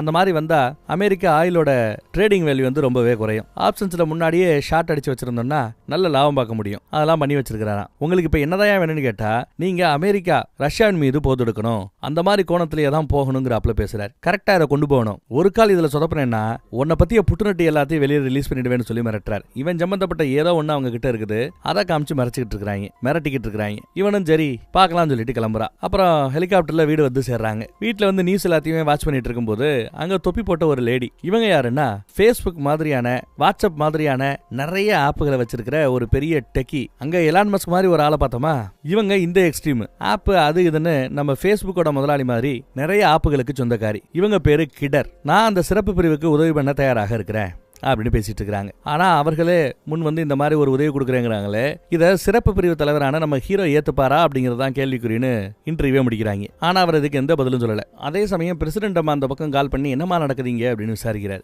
வெளியில எல்லா பேருமே ரஷ்யா தான் அதுக்கு காரணங்கிறாப்ல பேசிட்டு இருக்காங்க. நானும் கூடிய சீக்கிரம் ஏதாவது ஒன்று பண்ணி ஆகணும், இல்லைன்னா என்ன டம்மின்னு நினைச்சிருவாங்கிறாப்ல பேசுறாங்க. சரியான முடிவு, சரியான ஆள் இவர் தான் அப்படிங்கிறது நம்மளோட எதிரி யாருங்கிறத நம்ம தீர்மானிக்கணும். உண்மையான தாக்குதலை ரஷ்யா தான் நடத்தி இருந்து பதிலுக்கு நம்ம பதில் தாக்குதல் நடத்தினா பரவாயில்ல, ஒரு காலம் அவங்க பண்ணலனா அப்படின்னு கேட்கும்போது யுத்தம் வந்துருமேங்கிறார். நாம ஒன்றும் பெருசா யுத்தம் எல்லாம் பண்ண போறது இல்ல. அவங்க எப்படி சைபர் அட்டாக் பண்ணாங்களோ அதே மாதிரி நாமளும் அவங்களோட ரஷ்யாவுக்கு மிகப்பெரிய பொருளாதார பலமே அவர்கள் நிறைய எண்ணெய் வளம் கொண்டவர்கள். பெட்ரோல், டீசல் இதெல்லாம் தயாரிச்சு எரிபொருள் தயாரிச்சு கொடுக்கறது. அவங்களோட ஆயில் இன்வென்டரி ஏரியால போய் நாங்க தாக்குதல் நடத்த போறோம், ட்ரோன் மூலமா பாம்பு போட போறோம் அப்படிங்கிறாங்க. இது ஒரு தக்க பாடத்தை புகட்டுங்கிறாங்க. ஆனா ஒரு கால் இதை அவங்க செய்யலன்னு வந்தா, அப்படி வந்தா கூட அமெரிக்காவை பார்த்து மித்த எல்லாரும் பயப்படுவாங்க, இன்னொரு தாக்குதல் நடத்துறதுக்கு யோசிப்பாங்க அப்படின்னு பேசுறாங்க. இல்ல மேடம், இதெல்லாம் கொஞ்சம் அவசரம், பொறுமையா இருக்குன்னு சொல்ல 2 நாள் தான் டைம், அதுக்குள்ள சீக்கிரம் ஒரு முடிவெடுங்க, இல்லைன்னா நான் ஒயிட் ஹவுஸ்ல உட்காந்து மக்களுக்கு முன்னாடி ரஷ்யா தான் காரணம்னு பேசி தாக்குதல் ஆரம்பிச்சிருவேங்கிறாங்க. இவர் அப்படியே பொறுமையா யோசிக்கிறார். அன்னைக்கு என்ன நடந்தது, அந்த உளவாளி நம்ம கிட்ட என்ன பேசினா, அதை திரும்ப ரீக்ரியேட் பண்றதுக்கு திரும்ப முயற்சி பண்ணிட்டு இருக்கிறார். அதே சமயம் எவான் கிரீன் ஷோன்னு ஒருத்தன் சேனல் ஒன்று வச்சிருக்கிறான். அதுல வச்சு கிளின்னு கிளிக்கிறார். யாரை பத்தி பேசுறாருன்னா நம்ம ஹீரோவை பத்தி தான். அவர் ஏற்கனவே நம்ம நாட்டுக்கு சேவை பண்ணக்கூடிய ஒரு அற்புதமான வாய்ப்பு இருந்தால் அதை வேண்டான்னு உதறிட்டு போனவர். குடும்ப பிரச்சனை அது இதுன்னு ஏகப்பட்ட விஷயம், அஃபேர் அது இதுன்னு கூட இருக்குது.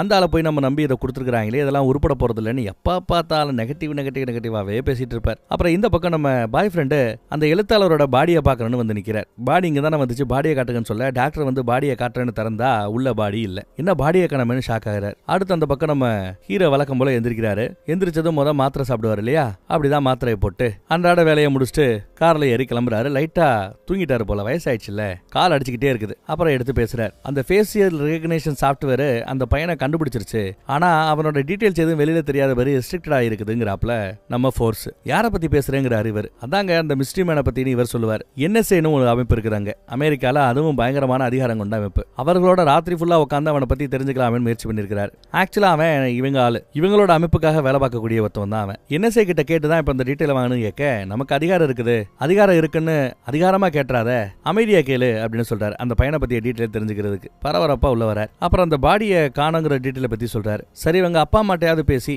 இறந்தது அவதானாங்கிறத கன்ஃபார்ம் பண்ணு அப்படிங்கிறாரு. ஏன் இவ்வளவு திரும்ப கேட்கிறேன்னு கேட்க, ஏன்னா அவளை உயிரோட இன்டர்வியூ கொடுக்கும் போதும் ரிப்போர்ட்டர்ஸுக்கு மத்தியில அவளை பார்த்ததா சொல்றாரு. அப்புறம் பார்த்தா ஹீரோவோட ஒய்ஃபு கூப்பிட்டு வீட்டுக்கு ஒருத்தி வந்திருக்கிறா. வந்ததும் ஹீரோவோட அந்த பழைய போட்டோஸ், அவங்க குழந்தை குட்டீஸ் இது எல்லாத்தையும் ரொம்ப பாசமா பாத்துக்கிட்டு இருப்பா. என்ன நீங்க கூப்பிடுவீங்க, நான் எதிர்பார்க்கவே இல்லைன்னு ஆரம்பிக்கிறாங்க. இவங்க இதுக்கு முன்னாடி நம்ம ஹீரோ கிட்ட அவர் அதிபராக இருக்கும்போது, பிரசிடென்டாக இருக்கும்போது சீஃப் ஆஃப் ஸ்டாஃப்னு சொல்லுவாங்க. அவங்களுக்கு அடுத்த அதிகாரத்துல இருந்து எல்லாத்தையும் பாத்துக்கிறது இவங்க தான் சீஃபா இருந்திருக்காங்க. இப்ப இல்ல, ஆனா அவங்கள கூப்பிட்டுட்டு நீங்க மறுபடியும் அந்த பதவியை எடுத்துக்கணும், இந்த சிறப்பு பிரிவுக்கு சீஃபா நீங்க போகணும் அப்படிங்கிறாங்க. அந்த பாய் ஃப்ரெண்ட் அந்த வேலையை பாப்பானு கேட்டா, அவன் சும்மா ஒரு பாடி கார்டு மாதிரி தான், அந்த வேலைக்கெல்லாம் அவன் சரிப்பட்டு வர மாட்டான், நீங்க சீஃபா போகணும்னு அப்படி கேட்டுக்கிறாங்க. பத்தாததுக்கு இதுக்கு முன்னாடி இந்த சீஃப் அம்மா கூட தான் நம்ம ஹீரோ கொஞ்சம் அஃபேர்ல இருந்திருக்கிறதா செய்தி இருக்குது. அதனால இவங்க 2 பேருக்கும் அப்பயே முட்டுதல் இருந்தது. அதையும் தாண்டி நாட்டோட நன்மைக்காக இவங்க 2 பேரும் ஒன்னு சேர்றாங்க. சீஃபா பொறுப்பேத்துக்கோ அப்படிங்கிறாங்க. நம்ம சிறப்பு பிரிவோட பேர் என்ன தெரியுமா? ஜீரோ டே கமிஷன். இந்த பக்கம் நம்ம எதிர்க்கட்சி தலைவர் சபாநாயகர் அந்த ஜீரோ டே கமிஷனை மேல் பார்வை பார்க்கறதுக்காக நாங்க ஒரு கமிட்டியை போடுறோம், அந்த கமிட்டியோட தலைவரா நம்ம ஹீரோவோட பொண்ணவே போடுறோம்னு ஒரு இன்டர்வியூ கொடுக்குறார். ஏன்னா நிறைய அதிகாரம் கொடுக்கறதுனால அவங்க எப்படி போறாங்கிறத செக் பண்ணணுன்றதுக்காக, மானிட்டர் பண்ணணுன்றதுக்காக ஒரு கமிட்டியை போடுறாரு. ஆனா அந்த கமிட்டிக்கு ஒத்துழைக்கிறதும் ஒத்துழைக்காம இருக்கிறதும் நம்ம ஹீரோவோட முடிவு தான். அதை அவர் கவனிக்கிறார். அந்த பக்கம் பார்த்தா அந்த மிஸ்ட்ரியான ஆளு தான் ஃப்ரெண்டு ஒருத்திய பார்த்து அவன் மூலமா கப்பல்ல ஏறி வேற ஒரு நாட்டுக்கு போலாமேன்னு முயற்சி பண்ணிட்டு இருக்கிறான். எவன் கிரீன் ஷோல நம்ம ஹீரோவை போட்டு அந்த சிறப்பு அமைப்பு போட்டு கிளின்னு கிழிச்சிட்டு இருக்கிறார். அவங்க எல்லாம் கார்பரேட்டுகளோட கொத்தடிமைங்க, மக்களுக்கு தேவையில்லாத விஷயங்களை தான் செய்வாங்க அப்படி இப்படின்னே பேசிட்டு இருக்கிறான் நெகட்டிவாவே. இவரும் அந்த நோட்ஸ் டைரி எடுத்து திரும்ப பார்த்துக்கிட்டு இருக்கிறாரு. இதை யார் எழுதியிருப்பா, நாம தான் எழுதியிருக்கிறோமா, வேற ஏதாவது டீட்டெயில் கிடைக்குமான்னு டைரியவே நோண்டிட்டு இருக்கிறார். அப்போ நம்ம ஹீரோயின் வந்து சீஃப் நான் மறுபடியும் வேலைக்கு கூப்பிட்டு இருக்கிறேன், அவளை நீங்க வேலைக்கு எடுத்துக்கணும்னு பேசுறாங்க. இந்த பக்கம் பார்த்தா பாய் ஃப்ரெண்டு ஹீரோவோட பொண்ணை பாக்குறதுக்காக வரான். 2 பேரும் கொஞ்ச நேரம் அரசியல் பேசுவாங்க.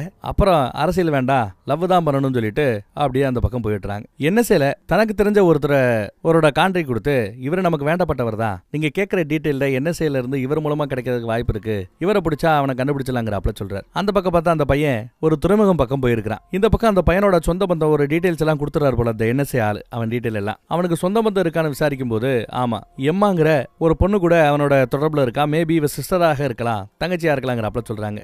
ஒரு துறைமுகத்துக்கு பக்கத்துல இவளோட வீடு இருக்குன்னு சொன்னதும், துறைமுகம்னா வெளிநாட்டுக்கு தப்பி போறதுக்கு சரியான இடமா இருக்கும். அப்போ அந்த இடத்துல அவன் இருக்கிறதுக்கு வாய்ப்பு இருக்குது. அந்த ஏரியா பக்கம் நம்ம போலீஸ்காரங்க யாரா இருந்தா அவங்கள அங்க அனுப்புங்கிறாப்ல சொல்றாரு நம்ம ஃபோர்ஸ். ஆல்மோஸ்ட் நெருங்கிட்டாங்க அந்த பையனை பிடிக்கிறதுக்கு. அந்த பக்கம் பார்த்தா அவன் துறைமுகத்தின் வழியா எஸ்கேப் ஆறதுக்காக போறான். பின்னாடி அந்த ரஷ்ய உளவாளி விரட்டிக்கிட்டே வராரு. நல்ல வேலை எதுக்க போலீஸ் வண்டி நிறைய போய் அவனை காப்பாத்திட்டாங்க, பிடிச்சிட்டாங்க. அவனை அரெஸ்ட் பண்ண தான் வந்திருக்காங்க. ஆனா ரஷ்ய உளவாளி கிட்ட மாட்டிருந்தா சோழி முடிஞ்சிருக்கும். ரஷ்ய உளவாளி ஜஸ்ட் மிஸ் ஆயிடுச்சானே சே அப்படின்னு புலம்பிக்கிட்டு அப்படியே ரிவர்ஸ்ல போய்கிட்டு இருக்கும்போது திடீர்னு ஒரு லாரி வந்து ஏத்தும். வண்டியில் அடிபட்டு இப்படி ஒரு உளவாளி சாவான்னு நாம எதிர்பார்க்கல. செத்துட்டான். ரஷ்ய உளவாளிய கொண்டது யாரு அது தெரியல, ஆனா ஒருத்தாலு கொண்டுட்டார். பிலிக்ஸ்ங்கிற பேர் அடிக்கடி அடிபட்டு இருக்குதே, அவனை தான் நீ அடுத்து மீட் பண்றான்னு கேட்டா, ஆமா அவங்க நீங்க நினைக்கிறாப்ல ரஷ்யாவோட உளவாளிகளோ ஸ்பையோ எல்லாம் கிடையாது. அவங்க எத்திக்கலான ஹேக்கர்ஸ். அவங்களோட நோக்கத்துக்காக அரசாங்கத்துக்கு அதை புரிய வைக்கிறதுக்காக எத்திக்கலா நேர்மையா வேலை பார்க்கக்கூடிய ஹேக்கர்ஸ் அப்படின்னு எடுத்து சொல்றான். அவனோட இன்டர்வியூ எல்லாம் பார்த்துட்டு இருக்கிற விசாரணை எல்லாம் இவனை நம்புறியான்னு கேட்டா டவுட் தானே ஃபோர் சொல்ல, எனக்கு டவுட்டா இருக்குங்கிறார் அவர். நேரம் வேற கம்மியாயிட்டே இருக்குது. வேற விதத்துல விசாரிச்சா கூட உண்மை தெரிய வருங்கிறாப்ல ஃபோர் சொல்றான். ஆனா எல்லாம் நம்மள நோட் பண்ணுவாங்க வேண்டாங்கிறாரு இவர். புக்ல இருக்கபடியே போலாங்கிறாரு. நம்ம பாய் ஃப்ரெண்டோட அபார்ட்மெண்ட்ல பார்த்தா உள்ள ஒரு பெரியவர் உட்கார்ந்துருக்கிறார். நல்லா ஒத்து பாருங்க, இவர் தான் அந்த ரஷ்ய உளவாளியை வண்டியில ஏத்தி கொண்டவர். அவர் ஏன் இங்க வந்து உட்கார்ந்துருக்கிறாரு? ரஷ்யாவுக்கும் உங்களுக்கு நடந்த அந்த தாக்குதலுக்கு எந்த சம்பந்தமும் இல்லைங்கிறாரு. ஆனா நிறைய எவிடன்ஸ் நீங்க தான் பண்ணாப்ல போகுதே அப்படின்னு விசாரிக்க, உண்மைதான் எங்க டிபார்ட்மெண்ட்ல ஒரு ரஷ்ய உளவாளி இருந்தான். ஒரு ஆர்வ கோளாறு. உங்க நாட்டுல இருக்கிற சில ஹேக்கர்ஸோட லைட்டா தொடர்புல இருந்தது நிஜம்தான். அந்த சிட்டில சின்ன சின்ன வைரஸை பண்ணி ரெடி பண்ணி அங்கங்க சின்ன சின்னதா ஏதோ பண்ணிட்டு இருப்பாங்க. நாங்க ஒத்துக்கிறோம். குட்டி குட்டியா ஏதோ கிரிப்சில ஏதாவது லைட்டா பண்ண அடிக்கிறதோ, உங்களுக்கு எதிராக ஏதாவது பேசணும்னா 4 பேரை தூண்டி விட்டு பேச வர்றதோ, இல்ல 4 ஹேக்கர்ஸை வச்சு இப்படி பண்றதோ நாங்க குட்டி குட்டியா அவன் பண்ணிக்கிட்டு இருந்தா நிஜம்தான். ஆனா இவ்வளவு பெரிய தாக்குதல் நடத்துவாங்கன்னு நாங்க எதிர்பார்க்கல. பண்ணது எங்க ஆட்கள் கிடையாது. ஆனா எங்களை நோக்கி இந்த மாதிரி கேள்விகளோ பிரச்சனைகளோ வரக்கூடாதுன்னு நாங்களே அந்த ரஷ்ய உளவாளியை கொன்னுட்டோம். ரஷ்யாவுக்கு இதுக்கும் முழுக்க முழுக்க சம்பந்தமே இல்ல, நானே உங்களுக்கு அடிச்சு சொல்ல முடியும்னு இவர் சொல்றாரு. அப்ப இவர் ஒரு ரஷ்யாவோட ஆள் தான். ஆனா எங்களுக்கு இதுக்கு சம்பந்தம் இல்லைங்கிறத கவர்மெண்ட்டுல அதுவும் பிரசிடென்ட் கூட நல்ல பழக்கத்துல இருக்கிற இந்த பாய் ஃப்ரெண்டு கிட்ட சொன்னா கரெக்டா இருக்குன்னு வந்து சொல்றாரு. நல்லா விசாரிங்க. அப்படி விசாரிச்சா இந்த உண்மை உங்களுக்கு தெரிய வரும். வேற யாரோ தான் இந்த ஹேக்கர்ஸை ஹையர் பண்ணிருக்காங்க, ரஷ்யா இல்லைங்கிறாரு. கூடவே அவர் ஒரு ரிப்போர்ட் ஒன்று கொடுக்குறாரு. இந்த பக்கம் ரஷ்யா தான் காரணம்னு சொல்லி ரஷ்யா மேல நாம ஆயில் இண்டஸ்ட்ரியில தாக்குதல் நடத்த போறோம்ன்றத பேசுறதுக்காக பிரசிடென்ட் வந்து உட்கார்றாங்க. இவங்க மட்டும் ஒரு காலம் அந்த மாதிரி பேசிட்டாங்கன்னா ரஷ்யா ஆயிலோட வேல்யூ மடமடன்னு ஷேர் மார்க்கெட்ல இறங்கும். ஏற்கனவே அதை ஆப்ஷன்ஸ்ல ஃபியூச்சர்ஸ் அண்ட் ஆப்ஷன்ஸ்ல வித்து வச்சிருக்கிற அந்த கோடீஸ்வரனுக்கு இன்னும் பணம் கிடைக்கும். அவன் எதிர்பார்க்கறாப்லயே எல்லாம் போய்கிட்டு இருக்குது. அவர் கொடுத்த அந்த ரிப்போர்ட்ல என்ன இருக்குன்னா நிறைய டிரான்சாக்ஷன் இருக்குது. அந்த டிரான்சாக்ஷன் எல்லாத்தையுமே நீங்க கொஞ்சம் என்ன ஏதுன்னு பாருங்கன்னு அதை நம்ம ஃபோர்ஸ் கிட்ட கொடுத்துட்டு போறான் பாய் ஃப்ரெண்ட். இந்த பக்கம் மக்கள் முன்னாடி என்ன பேச போறோங்கிறத லைட்டா ட்ரையல் பார்த்துக்கிட்டு இருக்காங்க பிரசிடென்ட். அப்புறம் ஒன் மோர் போலாமா அப்படின்னு நினைச்சிட்டு போலாம்னு பாக்குறாங்க. அந்த டிரான்சாக்ஷனை செக் பண்ணும்போது அமெரிக்கா மேல தாக்குதல் நடத்துறாங்கல்ல, அதை 0 டேன்னு சொல்றாங்க. அந்த 0 டேக்கு சரியா 6 வாரத்துக்கு முன்னாடி இந்த ஹேக்கர்ஸ்களுக்கு மிகப்பெரிய அளவுல பணம் பரிமாற்றம் நடந்திருக்குது. இந்தாங்க அந்த டீடைல்னு காட்டுறாப்ல. ஆனா இவ்வளவு பெரிய பணத்தை கொடுத்தது ரஷ்யா கிடையாது, நார்த் டக்கோடால இருந்து ஒரு அக்கவுண்ட்ல இருந்து அவங்களுக்கு பணம் போயிருக்கு அப்படின்னு புரிய வைக்கிறாரு. நம் நாட்டிலேயே ஒரு டெரரிஸ்ட் குரூப் இருக்குது. அந்த ஆர்கனைசேஷனுக்கு பேரு ரீப்பர்ஸ். அவங்களுக்கு ஒரு மிகப்பெரிய அளவுல பணம் கொடுத்து யாரோ இந்த தாக்குதலை நடத்த சொல்லி இருக்காங்க. சோ இந்த தாக்குதல் நடத்தினது நம் நாட்டை சேர்ந்த தீவிரவாத அமைப்பான ரீப்பர்ஸ், ரஷ்யா இல்லைன்னு சொல்றாங்க. சோ ரஷ்யா மேல நம்ம தாக்குதல் நடத்துறது முட்டாள்தனம், அது பேச வேண்டாம்னு சொன்னதுமே முதல் வேலையா ஒயிட் ஹவுஸுக்கு போடுற காலங்கிறாரு நம்மால. ஒயிட் ஹவுஸுக்கும் கால் வருது, இன்ஃபர்மேஷன் வருது. பிரசிடென்ட் கிட்ட சரியான நேரத்தில் கொண்டு போய் அதை கொடுக்குறாங்க. அதை பார்த்ததும் இந்த இன்டர்வியூவை கேன்சல் பண்ணலாம் அப்படின்னு சொல்லிட்டார். சீஃப் கிட்ட காமிக்கும் போது சீஃப் இதை வெரிஃபை பண்ணணும், டைம் வேணும்னு கேட்கிறாரு. பிரசிடென்ட்டோட சீஃப் 15 செகண்ட்ல இன்டர்வியூ வர வேண்டிய இடத்துல எல்லாத்தையும் கேன்சல் பண்ணுங்க, நியூஸ் பேப்பர் மீடியா இது எல்லாத்துக்கும் தெரியப்படுத்துங்க, நான் எதுவும் இப்ப பேச போறது இல்லைன்னு சொல்லிட்டு பிரசிடென்ட் பேச வேண்டிய அந்த ஷோவை கேன்சல் பண்ணிட்டாங்க. அதே சமயம் நம்ம இவான் கிரீன்கிறவன் மீடியால போட்டு கிளின்னு கிளிக்கிறான். ஆட்சியை பத்தியும் நம்ம சிறப்பு பிரிவை பத்தியும் நம்ம ஹீரோவை பத்தியும் நல்லா திரும்ப திரும்ப ஞாபகப்படுத்தி பாக்குறாரு. இந்த பக்கம் பாய் ஃப்ரெண்டு அந்த எழுத்தாளரோட அம்மாவுக்கு போனை போட்டு புள்ள செத்துதானா அப்படிங்கறத கன்ஃபார்ம் பண்றாரு. அதையும் சொல்றாரு. கன்ஃபார்ம் பண்ணிட்டு ஆமா அவங்க இறந்தது ஒரு அப்பா அம்மா அடக்கமே பண்ணிட்டாங்க, பாடி அங்கதான் போயிருக்கு. நாங்க செக் பண்ணும்போது கேஸ் ஃபைல்ல வேற ஒரு ஃபைலை எங்களுக்கு காட்டிட்டாங்க, வேற ஒரு டெட் பாடியை நமக்கு காட்டிட்டாங்க, அது வந்து எம்டியா இருந்தது. அந்த கோளாறு தான், மற்றபடி அவங்க இறந்தது உறுதினு சொல்றாரு. இப்ப மக்களுக்கு மத்தியில யாராவது பேசியானு இல்லையா, நம்ம ஹீரோ தான் வந்து பேசுறாரு. நீங்க நினைக்கிறாப்ல ரஷ்யா இந்த தாக்குதல் நடத்தல, உண்மையிலேயே இந்த தாக்குதல் நடத்துறது நம் நாட்டை சேர்ந்த தீவிரவாத அமைப்பான ரீப்பர்ஸ். அது மட்டும் இல்லாம நேத்து அவர் ரீக்ளைட் பண்ணும்போது அந்த டைரியில நம்ம என்ன எழுதிருப்போம் திரும்ப திரும்ப யோசிக்கும் போது அவருக்கு ஒரு வார்த்தை அடிபட்டிருக்கும். இவர் திரும்ப திரும்ப ரீகால் பண்ணி அவர் மைண்டுக்குள்ள இருந்து கிடைச்ச ஒரு வார்த்தை தான் புரோட்டியஸ். இந்த புரோட்டியஸ்ங்கிற வெப்பனை உண்மையிலேயே உருவாக்குனது நம் நாடு தான். ஆனா அதே வெப்பனை நம்மளோட NSA அமைப்பை சேர்ந்த எவனோ ஒருத்தன் அந்த வெப்பனை திருடி வேலையை விட்டு வெளியில போய் அதை அந்த டெரரிஸ்ட் அமைப்பிட்ட கொடுத்துருக்கிறான். அந்த புரோட்டியஸ்ங்கிற வெப்பனை வச்சு தான் ரீப்பருங்கிற அந்த டெரரிஸ்ட் அமைப்பு நம் நாட்டின் மீது தாக்குதல் நடத்தி இருக்குது.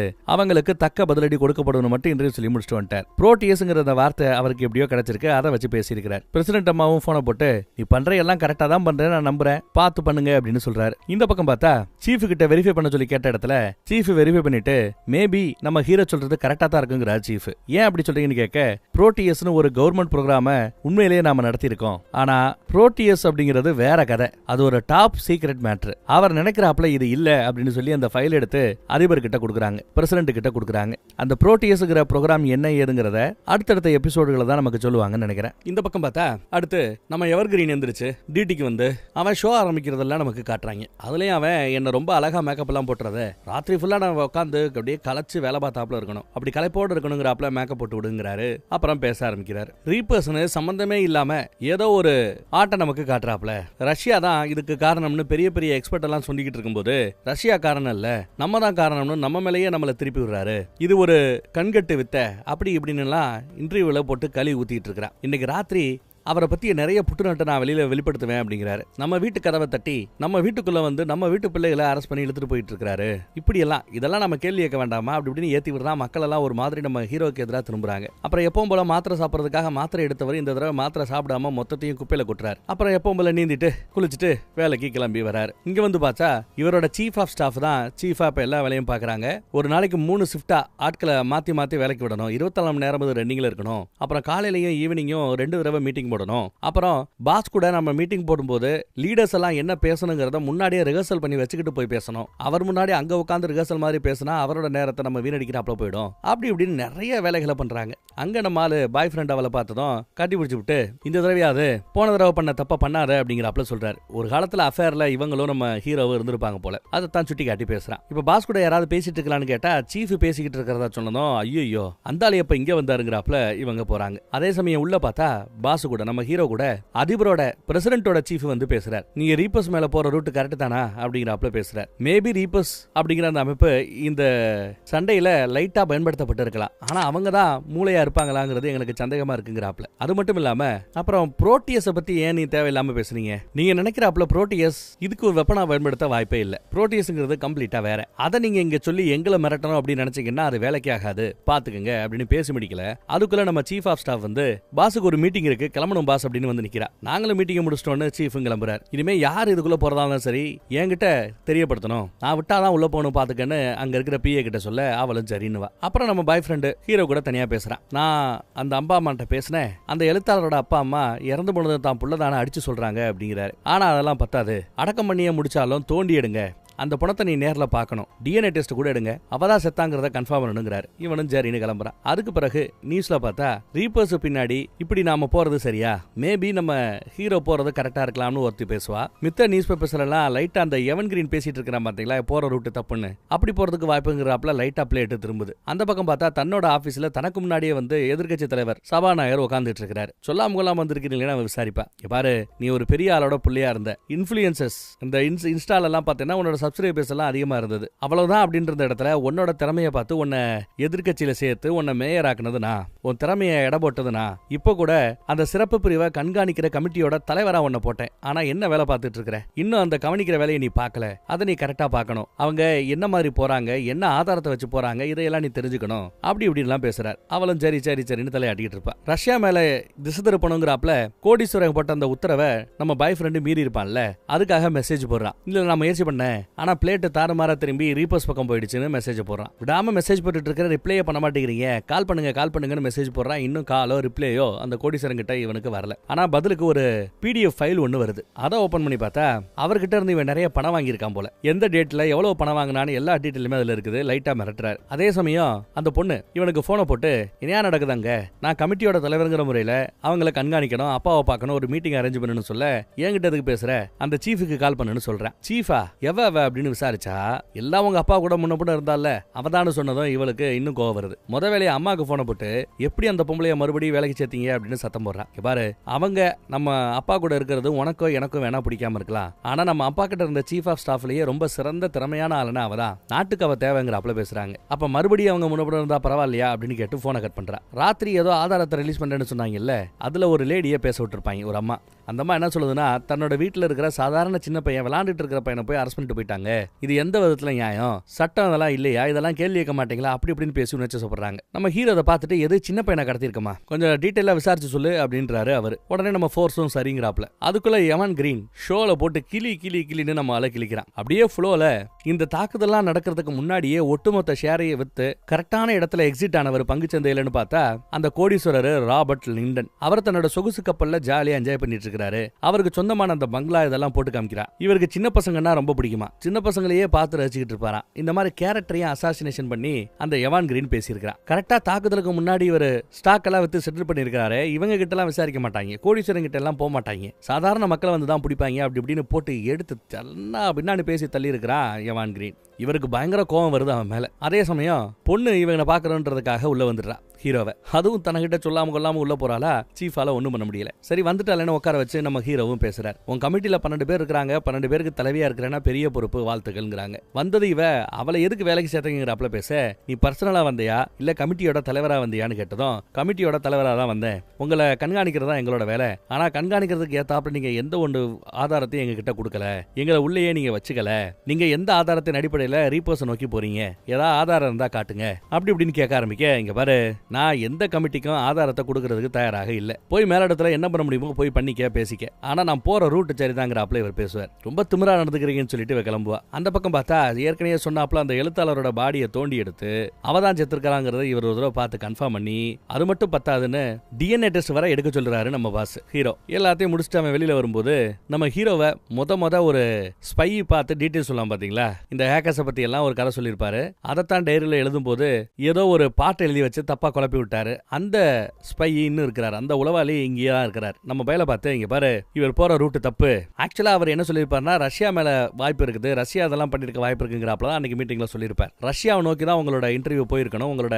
இன்வெஸ்டிகேஷன் போயிருக்கணும் அப்படிங்கிறாரு. ஆனா அதை விட்டு எங்கேயோ கிடக்கிற பணத்தை தேண்டிக்கிட்டு இருக்கீங்க, அப்புறம் சம்பந்தமே இல்லாம ரீபோர்ஷன் அவனையோ பிடிச்சிட்டு இருக்கீங்க, இதெல்லாம் சரியில்லை, பேசாம அவரை ரெஸ்ட் எடுக்க சொல்லு, அவர் இதை நடத்துறதுக்கு தகுதியான ஆள் இல்லைங்கிறாப்ல அந்த உளவாளி சொல்லிட்டு போறான். நம்ம ஹீரோ பண்ற காலுக்கெல்லாம் அவன் காலையே எடுக்க மாட்டேங்கிறான். என்ன மாதிரி அவரும் சைலண்டா போறதா அவருக்கு நல்லது, நிலைமை கையை மீறி போய்கிட்டு இருக்குது, இது அவரோட உயிருக்கே கூட ஆபத்தா போகலாங்கிற அவர் ரேஞ்சுக்கு எச்சரிக்கை கொடுத்துட்டு போறார். இப்படி அவர் பேசும்போது கூட அந்த பாய் ஃப்ரெண்டோட போன் எடுத்து சிம் கார்டை வரைக்கும் புடிங்கிட்டு பேசி முடிச்ச பிறகு சிம் கார்டை போட்டு கொடுத்துட்டு போயிட்டே இருக்கிறார். அந்த பக்கம் நம்ம பிரசிடென்ட் அம்மா வேற போன் பண்ணி இனியா நடக்குதாங்கன்னு வீடியோ கால்ல வந்து பேசிட்டு இருக்காங்க. இப்போ வரைக்குமே நம்ம ஹீரோ மேல தப்பு இல்லைங்கிற மாதிரி தான், அவரை சப்போர்ட் பண்ற மாதிரி தான் அது இவர் பேசிட்டு இருக்கிறார் பிரசிடென்ட். இந்த பக்கம் ஹேக்கர்ஸ் குரூப்லயே ஒரு ஆள் மட்டும் மெச்சூரா இருப்பான், அவனை கிட்டத்தட்ட 42 பேரை அரெஸ்ட் பண்ணிருக்காங்க. அதுல ஒரு பையன் தான் இவன். ஆளு பாக்குறதுக்கு நல்ல பெருசா மெச்சூரா தெரியறான். ஆனா இவன் விசாரணை பண்ணும்போது ஒழுங்கா ஒத்துழைக்க மாட்டேங்கிறான், சாதாரணமா தான் பேசுறான், பயப்படல, உண்மையை சொல்லல, நல்லா தெரியுது. சார்ஜ் இவன் சம்பந்தப்பட்ட டீட்டெயிலை எடுன்னு சொல்லிட்டு அதை எடுத்து பார்த்துட்டு விறுவிறுன்னு கோவமா அவனை நானே விசாரிக்கிறேன்னு போறார். அவன் முன்னாடி போய் கெத்தா உட்கார்ந்ததுமே ஒரு செகண்ட் அவன் பயந்து போயிட்டான். ஒரு பிரசிடென்ட்டே வந்து தன்னை விசாரிக்கிறாருன்னு பயம். கேமரா வேற பின்னாடி ஓடிக்கிட்டு இருக்குது. இவர் லைட்டா இவன் கிட்ட பேசுற வேண்டிய விதத்துல பேசணும்னு சொல்லி, உங்க அப்பாவுக்கு ஏதோ பிரச்சனை இருக்குது இல்லையா, மெடிக்கல் இன்சூரன்ஸ் மூலமா தான் மேட்டர் ஓடிக்கிட்டு இருக்குது, அந்த மெடிக்கல் இன்சூரன்ஸ் நாங்க கட் பண்ணிட்டோம், இன்னும் 2-3 வாரத்துல மெடிசன் காலி ஆயிடுச்சுன்னா அடுத்து வாங்குறதுக்கு பணம் இல்லாம மெடிக்கல் கிளைம் இல்லாம அவர் அல்லோலப்படணும், இறந்து போறது கூட வாய்ப்பு இருக்கு, உன் பையனை அனாதாசிரமத்துல சேர்த்து விட்டுட்டோம், உன் ஃப்ரெண்டை அவனோட அக்கௌண்ட் எல்லாத்தையுமே ஃப்ரீஸ் பண்ணிட்டோம், உன்னோட கேர்ள் ஃப்ரெண்ட் போதைப் பொருளை பயன்படுத்தினான்னு சொல்லி அவளையும் அரெஸ்ட் பண்ணி ஜெயில போட்டோன்னு உன் குடும்பத்தை மொத்தத்தையும் சிதைச்சாச்சு, இப்ப ஒத்துழைக்கல, உன்னையும் முடிச்சுட்டுருங்கிறாப்ல பேசுறாரு. இப்படியெல்லாம் கொஞ்சம் மிரட்டல் தோணியில போனதும் அந்த பக்கத்துல இருக்க நம்ம சீஃப் கேமராவை கட் பண்ணியா ஃபர்ஸ்ட் அப்படின்னு சொல்லிட்டு கேமராவை கட் பண்ண சொல்லிட்டாங்க. இப்படி எல்லாம் பேசும்போது ரெக்கார்ட் ஆகக்கூடாதுன்னு 10 நிமிஷம் டைம், அதுக்குள்ள எல்லாத்தையும் வந்து சொல்றேங்கிறாப்ல மிரட்டி விட்டு போயிட்டாரு, அதிர்ந்து போயிட்டான். இதுக்குள்ள பார்த்தா இவரை பதவி விலக சொல்லி பல பேர் வெளியில போராடிக்கிட்டு இருக்காங்க. நம்ம ஹீரோவை பதவி விலக சொல்லு அப்படின்னு சொல்லி நிறைய பேர் போராட்டம். இதுக்கு மத்தியில கால் வருது. பேசிட்டே வரும்போது பார்த்தா எதுக்கு ஒரு வண்டி வரும். யாரோட வண்டி? அந்த கோடீஸ்வரரோட வண்டி. சொகுசு கப்பல்ல இருக்கிறாரு கோடீஸ்வரர், அவரோட வண்டி. அவரும் சரின்னு சொல்லிட்டு ஏறி போறான். கப்பலுக்குள்ள இறக்கி விடுறாங்க. உள்ள இறங்கி போகும்போது பார்த்தா அந்த பாஸ் பழைய காலத்து கிட்டத்தட்ட 40 வருஷத்துக்கு முன்னாடி ரேடியோ ஃப்ரீக்வன்சில எப்படி நம்ம எஃப்எம் கேக்குறோமோ அந்த ரேடியோ ஃப்ரீக்வன்சியை வச்சு பேசிட்டு இருந்தாங்க. அதுல ராஜராஜன் சொல்லிட்டு ஏதோ அவர் பேசிட்டு இருக்கிறார். அதை நம்ம நோட் பண்றான். நோட் பண்ணிட்டு அப்புறம் உள்ள போய் உட்கார்றான். கொஞ்ச நேரத்துல பாஸ் வராரு, 2 பேரும் பேச ஆரம்பிக்கிறாங்க. ஃபர்ஸ்ட் நாசுகா பேசிட்டு இருந்தவர் அடுத்து திட்ட ஆரம்பிக்கிறாரு. போன தடவை நான் கொடுத்த அசைன்மெண்ட்டை ஒழுங்கா செய்யல, அந்த ரஷ்யா பக்கம் திருப்புற மேட்டர்ல பரவாயில்ல, அதுல எனக்கு அடி பரவாயில்ல, நோ ப்ராப்ளம். ஆனா இந்த தடவை அந்த இவான் ஷோ நடத்துறவன் என் போட்டோவை போட்டு என்னோட கேரக்டரை பத்தி அசிங்கமா பேசி என் வீட்டு போட்டோவெல்லாம் போடுறான். இதெல்லாம் பார்த்து அவனோட பேச்ச நம்புற சில பேர் என் வீட்டுக்கு வந்து போராட்டம் பண்ணாங்கன்னா வீட்டை எரிச்சு விட்டாங்கன்னா என்ன பண்றது? அதனால அவன் சம்பந்தப்பட்ட டீடைல்ஸை கேதர் பண்ணி நான் எடுத்து கொடுத்துருக்கேன், இந்த ஒரு ப்ரூஃபை கொடுக்குறாரு. இதை கொண்டு போய் உன் பாஸ்ட கொடு, இந்த யவானை பிடிச்சி விசாரிக்க சொல்லுன்னு சொல்லி இந்த அசைன்மெண்ட்டை கொடுக்குறாரு. இதை ஒழுங்கா பண்ணல, அப்புறம் புட்டுநட்டை பட்டியெல்லாம் உன் ஆள்கிட்ட சொல்லி மானத்தை வாங்கிறவன் பார்த்துக்கணும் மிரட்டுறாரு. அந்த பக்கம் பார்த்தா ஒரு சின்ன பையனை கடத்தினாங்கன்னு சொன்னாங்கல்ல, அது நிஜமாயி போச்சு. ஏன்னா அவங்க வீட்டுல அண்ணன் தம்பின்னு 2 பேர் இருக்கிறாங்க. அண்ணனோட பெட்ரூமை உடைச்சு அண்ணன் தான் ஹேக்கர், அவனை பிடிச்சிருக்கணும். ஆனா தப்பான பெட்ரூமுக்கு போய் தம்பியை தூக்கிட்டு வந்துட்டானுங்க. 16-17 வயசு தானா. ஆனாலும் அவங்க வீட்டுல இருக்க அந்த 2 பசங்களும் உத்தமைங்க இல்ல, அவங்க மேல நிறைய கேஸ் இருக்குங்கிறாப்ல பேசுறாங்க. இருந்தாலும் ஒரு சின்ன பையனை அரெஸ்ட் பண்ணது தப்புங்கிறாப்ல போயிடுச்சு இல்லையா, அந்த பையனை ரிலீஸ் பண்ண சொல்லி சொல்றாரு. அப்புறம் இவரை மிரட்டினதுல சில உண்மைகள் தெரிய வருது. 10 நிமிஷம் டைம் கொடுத்தாருல, அதுக்கப்புறம் அவன் பேச ஆரம்பிக்கிறான். அந்த விசாரணையோட சாராம்சம் என்ன அப்படின்னு பார்த்தா, எஸ், இவன் அந்த தாக்குதல ஏதோ ஒரு வகையில காரணமா தான் இருந்திருக்கான். அந்த தாக்குதலுக்கு தேவையான பணத்துல கொஞ்சம் இவனோட அக்கௌண்ட்ல இருந்து டிரான்ஸ்ஃபர் ஆயிருக்குது லியோங்கிற ஒருத்தனுக்கு. அப்புறம் ஏதோ ஒரு ஷெல் கம்பெனி, வேற ஏதோ ஒரு நாட்டுல வந்து அரபிக் நாட்டுல வந்து ரிஜிஸ்டர் செய்யப்பட்ட ஒரு செல் கம்பெனி, அந்த கம்பெனி ஒரு பெரிய அளவு பணத்தை அந்த ஹேக்கிங் ஆட்களுக்கு கொடுத்திருக்காங்க. அவங்க ரெடி பண்ணி கொடுத்த அந்த மால்வேர், அத இவன் யார்கிட்ட பணம் கொடுத்தான்? லியாங்கிற ஒருத்தனுக்கு பணம் கொடுத்தான்ல, அவன் அதுக்கு மேல ஒரு ஆளுக்கு பணம் கொடுத்து அந்த மால்வேர் ஃபங்க்ஷனை வாங்கி அதை ஒரு பென்ட்ரைவ்ல ஏத்தி இங்க பக்கத்துல இருக்கிற ஒரு ஏரியால நிறைய சர்வர் செட் பண்ணி வச்சிருக்காங்களா, அந்த இடத்துக்கு கொண்டு வந்து கொடுக்கறதெல்லாம் இவங்க அப்ப பேசி வச்சிருக்காங்க. அவங்க அந்த பென்ட்ரைவ் மூலமா மால்வேரை கைமாத்துறாங்க இல்ல, அது அந்த சர்வர் ரூம்ல தான் நடந்திருக்குது. அந்த ஏரியாவுக்கு இப்ப நம்ம ஆட்கள் போயிட்டாங்க, கொஞ்ச நேரத்துல சுத்தி வச்சிருவாங்கிறாரு. அதே மாதிரி இவனை விசாரிக்கும் போது அதிகாரத்துல இருக்கிறவங்க எதுவும் கேட்கலன்னா அவங்க கேட்கிற மாதிரி நாம கேட்கிற விதத்துல சத்தமா பேசணுங்கிறாப்ல ஏதோ பேசியிருப்பான். அதே டயலாக் வந்து நம்ம இவான் அவனோட ஷோல யூஸ் பண்ணுவான். சோ அதே டயலாக் தான் இவன் பேசுறான். அந்த இவானோட வெப்சைட்ல போய் பார்த்தா கூட இதே டயலாக் தான் இருக்கும். அப்ப இவானுக்கும் ஏதோ சம்பந்தம் இருக்குது அப்படிங்கிறாப்ல நம்ம ஹீரோ இவான் ஷோ நடத்துற அந்த பயம் மேல சந்தேகப்படுறாரு. அப்புறம் அந்த சர்வர் இருக்குன்னு ஒரு இடத்த கண்டுபிடிச்சாங்க இல்ல, அந்த இடத்துக்கு போய் பார்த்தா அங்க இருக்கிற சர்வர் எல்லாம் எரிஞ்சு போய் கிடக்குதுங்க, மொத்தமும் எரிஞ்சு போய் கிடக்குது. இதை வச்சுக்கிட்டு என்னத்தை விசாரிக்க போறாங்கன்னு தெரியல. அப்புறம் அந்த பக்கம் பார்த்தா அந்த கோடீஸ்வரன் கொடுத்த போட்டோஸ் எல்லாம் எடுத்து கொண்டு போய் நம்ம ஹீரோ கிட்ட அவன் கொடுக்குறான். பார்த்தா நிறைய போட்டோஸ்ல இப்போ இந்த இன்டர்வியூ பேசினா பாத்தீங்களா விசாரணையில நிறைய உண்மைகளை சொன்னால, அந்த பயலும் நம்ம இவானோ நிறைய போட்டோஸ்ல ஒன்னா பக்கத்துல இருக்கிறாப்ல நிறைய போட்டோஸ் இருக்குது, 20க்கும் மேற்பட்ட போட்டோஸ். இது எல்லாத்தையுமே நான் ஆட்கள்கிட்ட ஃபோர்ஸ் கிட்ட கொடுத்து செக் பண்ண சொன்னேன். செக் பண்ண வரைக்கும் எல்லாமே லெஜிட் தான், உண்மையான டாக்குமெண்ட் மாதிரி தான் தெரியுதுங்கிறாப்ல சொல்லுவான். அந்த இவானையும் தூக்கலாம், அவனையும் பிடிச்சி வச்சு தான் நம்ம செக் பண்ணணுங்கிறாப்ல சொல்லிட்டார். இவானையே அரெஸ்ட் பண்ணணும்ட்டாருங்க. இவங்களோட டீம் போய் தூங்கிக்கிட்டு இருந்த அந்த பயல அலாக்கா தூக்கிட்டு வர்றாங்க. அதே மாதிரி நம்ம பாய் ஃப்ரெண்டு இவரோட டைரியை பார்க்குற ஒரு வாய்ப்பு கிடைக்கும். அன்னைக்கு டைரி எடுத்து பார்த்தா எல்லாம் சின்ன பிள்ளை எழுதினாப்ல கண்ணா பின்னான்னு எழுதி வச்சிருக்காரு. இதெல்லாம் பார்த்து அவருக்கு மனதளவுல ஏதோ பிரச்சனை இருக்குங்கிறாப்ல இவன் புரிஞ்சுக்கிறான். அடுத்து பாருங்க, இவானை தூக்குன செய்தி வெளியில வருது. அந்த ஷோ நடத்துற இவானுக்கும் காசு கொடுத்த இந்த வேலைக்கு ஏதோ சம்பந்தம் இருக்குங்கிறாப்ல அடுத்து பேச வராங்க நியூஸ்ல எல்லாம். அந்த பக்கம் பார்த்தா பாய் ஃப்ரெண்டு இவளை தேடி வந்து என்ஜாய் பண்ணிட்டு இருக்கிறான். இவானை அரெஸ்ட் பண்ண சொல்லி எடுத்த அந்த முடிவு ரொம்ப முட்டாள்தனமான முடிவுங்கிறது சீஃபுக்கு தெரியும். இது தப்புங்கிறத புரிஞ்சுக்கிட்டு ஹீரோவை கண்ட்ரோல் பண்ண முடியாதுங்கிறதுனால சீஃப் நேரா போய் பிரசிடென்ட்டோட சீஃபை போய் பார்த்து பேசுறாங்க. அப்படியே அவங்க பேசும்போது அந்த ரகசியமான ரூம்ல வச்சு தான் பேசுவாங்க. உள்ள என்ன பேசுறாங்க ஏது பேசுறாங்கிறது வெளியில தெரியவே தெரியாது. புரோட்டியஸை நீங்க மறுபடியும் ரீஸ்டார்ட் பண்ணீங்களான்னு அந்த அம்மா வந்து விசாரிக்கும். உள்ள அதுக்கு அந்த சீஃப், இல்லங்க பல வருஷத்துக்கு முன்னாடி புரோட்டியஸ்ங்கிற இந்த அமைப்பை உருவாக்குறதே தப்பு, இது வேண்டான்னு தடை செய்யணும்னு அதிபரா இருக்கும் போதே அவர் சொன்னாரு உங்க ஆளு. நாங்களும் அதுக்கு வேற வழி இல்லாம அதிபரே சொல்லிட்டாரேன்னு சொல்லிட்டு நாங்க அதை எல்லாத்தையுமே நிப்பாட்டிட்டோம். புரோட்டியஸை மறுபடியும் நாங்க ஆக்டிவேட் பண்ணலன்னு இந்த சீஃப் சொல்லுது. அப்ப ஏன் அவர் இந்த புரோட்டியஸை பத்தி மென்ஷன் பண்ணாரு அப்படின்னு இவ கேப்பா. அதைத்தான் நான் உங்ககிட்ட கேட்கணும்னு நினைச்சேன், சம்பந்தமே இல்லாத அந்த புரோட்டியஸ் ப்ராஜெக்ட் பத்தி இங்க ஏன் பேசணுங்கிறாப்ல அவர் கேட்கிறாரு. இந்த அம்மாவும் தெரியலங்குது. நாம புரோட்டியஸ்ங்கிற அந்த ப்ராஜெக்ட் வேணான்னு நிப்பாட்டிட்டோம், ஆனாலும் அதுல வேலை பார்த்த யாராவது அதை எடுத்து பயன்படுத்தி இருக்கலாம் இல்லையா அப்படிங்கிறாப்ல அந்த சீஃப் கேட்கிறார். அதிபர் ஜெயில கிடக்கிற அந்த இவானை பார்த்து ஷோல அடிக்கடி என்ன முட்டாள்னு சொல்லுவேன், இப்போ முட்டாளா உள்ள கிடக்கிறது நீயா இல்ல நானா அப்படிங்கிறாப்ல கேட்பாரு, மிரட்டுவார். என்னடா ஆளு வில்லத்தனமா போறாருங்கிறாப்ல நமக்கு தோணும். அந்த இவானை அரெஸ்ட் பண்ணதுனாலயோ என்னவோ மறுபடியும் ஒரு சைபர் தாக்குதல் நடந்திருக்குது. இந்த தடவை ஒரே ஒரு பேங்க் மேல தாக்குதல் நடத்தி அந்த பேங்க்ல இருந்த எல்லா பேரோட பேலன்ஸையும் ஜீரோங்கிறாப்ல காட்டி விட்டாங்க. சொல்ல போனா அந்த பேங்கோட ஆப் வேலை செய்யல. பேங்க்ல இருக்கிற எம்ப்ளாயிஸ் கூட சர்வர் ஆக்சஸ் பண்ணி உள்ள என்ன இருக்குன்றத பார்க்க முடியல, கம்ப்ளீட் பிளாங்க். சோ இப்படி இருக்கிற இடத்துல ஒரு அக்கவுண்ட்ல எவ்வளவு பணம் இருக்குன்னு தெரியாது, அதை எடுக்கணும்னு சொல்லிட்டு நிறைய ஆட்கள் உள்ள வராங்க. பணம் இருந்தா தானே பிரச்சனை, பணம் இருக்கு ஆனா அக்கவுண்ட்ல ஜீரோன்னு காட்டுது, அக்கவுண்ட் அதுக்கு மேல அக்சஸும் பண்ண முடியல, யாருக்கும் டிரான்ஸ்ஃபரும் பண்ண முடியல. பேங்க்குக்கு வந்து பணத்தை எடுக்கலாம்னு பார்த்தா பேங்க்ல பெரிய கூட்டம். அவங்க சர்வர் அக்சஸ் இல்லாம என்ன பண்ண முடியும், சர்வர் இல்லங்க வேலை செய்ய முடியலங்கன்னு சொல்லிட்டு இருக்காங்க. நாடே பரபரக்குது. இந்த பக்கம் பிரசிடென்ட் அதை பத்தி பேசுறாங்க. ஒரு பேங்க்லயே இவ்வளவு பிரச்சனை நடந்திருக்கு, இதே மாதிரி எல்லா பேங்க்லயும் தாக்குதல் நடத்தினா என்ன ஆகும்? அந்த மாதிரி தாக்குதல் நடத்தக்கூடாதுங்கிறதுக்காக முன்னெச்சரிக்கை நடவடிக்கையா ஒட்டுமொத்த பேங்க் அக்கௌண்ட் எல்லாத்தையுமே ஷட் டவுன் பண்றோம்ட்டாங்க. அவங்க இந்த மாதிரி தாக்குதல் நடத்த முடியாதுன்ற ஒரு மேட்டர் தெரிய வர வரைக்கும் இனி யாருக்கும் பணம் அனுப்ப முடியாது, பேங்க்ல இருந்து பணத்தை எடுக்கவும் முடியாது, டிரான்ஸ்ஃபரும் பண்ண முடியாது, மொத்தத்தையும் முடக்கிறோம்ட்டாங்க. இது மக்கள் மத்தியில பெரிய அளவு குழப்பத்தை ஏற்படுத்துது. இதுக்கு நம்ம எதிர்க்கட்சி தலைவரும் ஒத்துக்கல, இதெல்லாம் தப்பு, இப்படி பண்ணக்கூடாதுங்கிறாப்ல தான் பேசிட்டு இருக்கிறார். அதே மாதிரி நம்ம ஹீரோ போற ரூட் தப்பு, அவரை தூக்கிட்டு என்ன அந்த சீட்ல உட்கார வைங்கிறாப்ல மிரட்டிக்கிட்டு இருக்கிறார். இதுக்கு இவங்க இடம் கொடுக்குறாப்ல தெரியல. அங்க நம்ம இவானை விசாரிக்கும் போது இவான் ஒன்றும் பெருசா உடன்பட மாட்டேங்கிறான், விசாரணைக்கு ஒத்துழைக்க மாட்டேங்கிறான், எனக்கு லாயர் வேணும்னு வேற கேட்கறான். அந்த பக்கம் எதிர்க்கட்சி தலைவர் நம்ம பொண்ணுக்கு போனை போட்டு, இன்னும் என்ன பண்ணிட்டு இருக்கிற, உங்க அப்பனை ஏதாவது ஒரு வழி பண்ண வேண்டாமா, நமக்கு அவரை வச்சு ஒரு பிரயோஜனம் கிடையாது, வேணும்னா நமக்கு கஷ்டத்தை வேணா கொடுப்பாரு உங்க அப்பா, அவருக்கு ஏதாவது புரிய வை, அவரை பதவி விலக சொல்லுங்கிறாப்ல பேசுறாரு. ஒரே குழப்பமா இருக்குது. நம்ம பாய் ஃப்ரெண்டு எங்கேயாவது ஓடி போயிடலாமான்னு கூட இவகிட்ட கேட்பான், ஏதாவது வேற ஒரு நாட்டுக்கு கூட போயிடலாம், ஏகப்பட்ட தொல்லை பிரச்சனை கடுப்புங்கிறாப்ல பேசிட்டு இருக்கிறான். அவன் ஒன்னும் சொல்லல. அப்போ அப்புறம் இன்னொரு கோடீஸ்வரி இருப்பாள்ல, நிறைய டெக்கி எல்லாம் ஆப் எல்லாம் வச்சுக்கிட்டு, அவன் என்ன சொல்றான்னா, பேங்க் மேல நடத்தின இந்த 2ஆம் தாக்குதலுக்கு நம்ம ஹீரோ தான் முழுக்க முழுக்க காரணங்கிறாப்ல அவ பேசிட்டு இருக்கிறாளா. அவளை கூப்பிட்டு மரியாதை நிமித்தமா நாம ஏதாவது பேசியிருந்தா இந்த மாதிரி பண்ணிருக்க மாட்டாங்க, அவங்கள பகச்சுக்கிறது நல்லதில்லை, ஏன்னா அவங்களோட ஆப் ஒண்ணு நம்ம நாட்டில் இருக்கிற 196% பேர் 196 பேர் அந்த ஆப்பை பயன்படுத்துறாங்களாம். Facebook, வாட்ஸ்அப் மாதிரி நம்ம எல்லா வேட்டைக்கு இருக்கா இல்லையா, அதுல எல்லாம் அவங்களோட மேட்டர் பரவுது, ட்ரெண்ட் ஆகுது, மக்களை எல்லாம் ஒரு மாதிரி உங்களுக்கு எதிராக திருப்புறாங்க, மரியாதை நிமித்தமாவது நம்மளை கூப்பிட்டு பார்த்து பேசியிருக்கணும், அவங்க உதவி கொடுக்குறேன்னு சொன்னாங்க, எஸ்ன்னு கூட நம்ம பதில் பேசலங்கிறாப்ல சொல்ல ஹீரோ அதுக்கு எதுவும் பெருசா பதில் சொல்லல.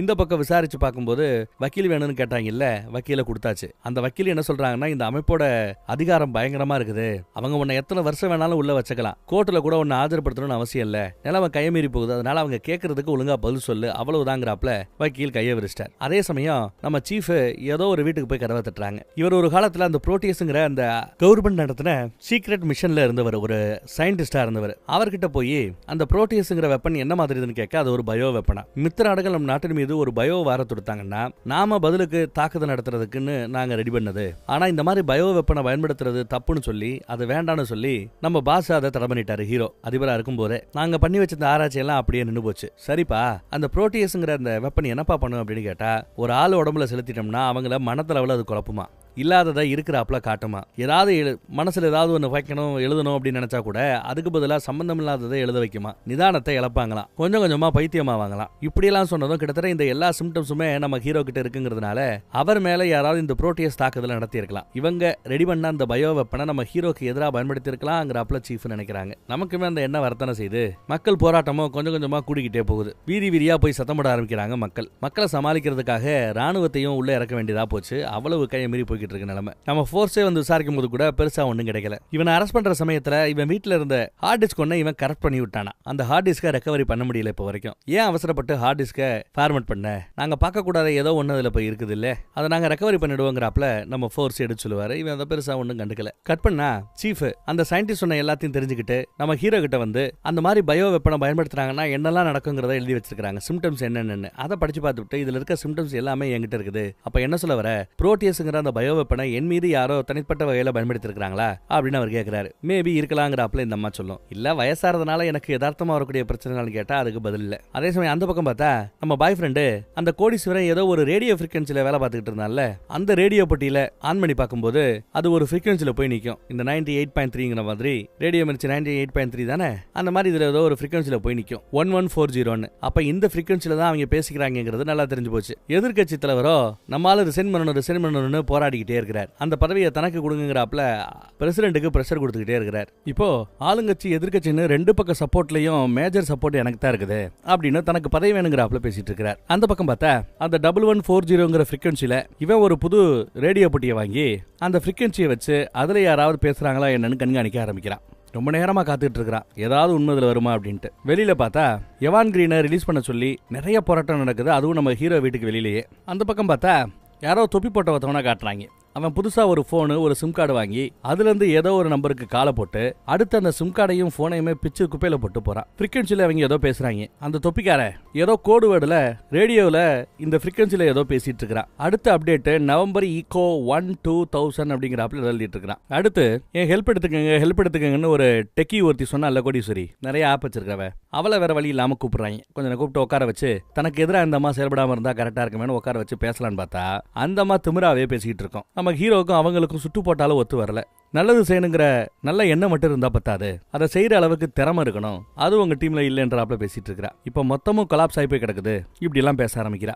சரி இந்த இன்வெஸ்டிகேஷன்ல நீங்க ஹெல்ப் பண்ணு சொன்னீங்கல்ல, அது ரொம்ப நல்ல விஷயம் தான். ஆனா உங்க மேலையும் உங்க கம்பெனி மேலையும் கிட்டத்தட்ட 19 வயலேஷன் கேஸ் இருக்குதா கவர்மெண்ட் சைடுல இருந்து உங்க மேல. இவ்வளவு கேஸ் இருக்கிறதுனால சட்டப்படி உங்களை எங்களோட இந்த சிறப்பு பிரிவுக்குள்ள உள்ளே கொண்டு வர முடியாது அப்படின்னு சொல்லி வந்ததுக்கு நன்றின்னு ½ hour அப்பாயின்மெண்ட் கொடுத்த நேரத்துல 5 நிமிஷத்திலேயே பேசி இந்த அம்மாவை வெளியே அமிச்சிட்டார். சரிப்பட்டவரான்னு தெரிஞ்சு போச்சு.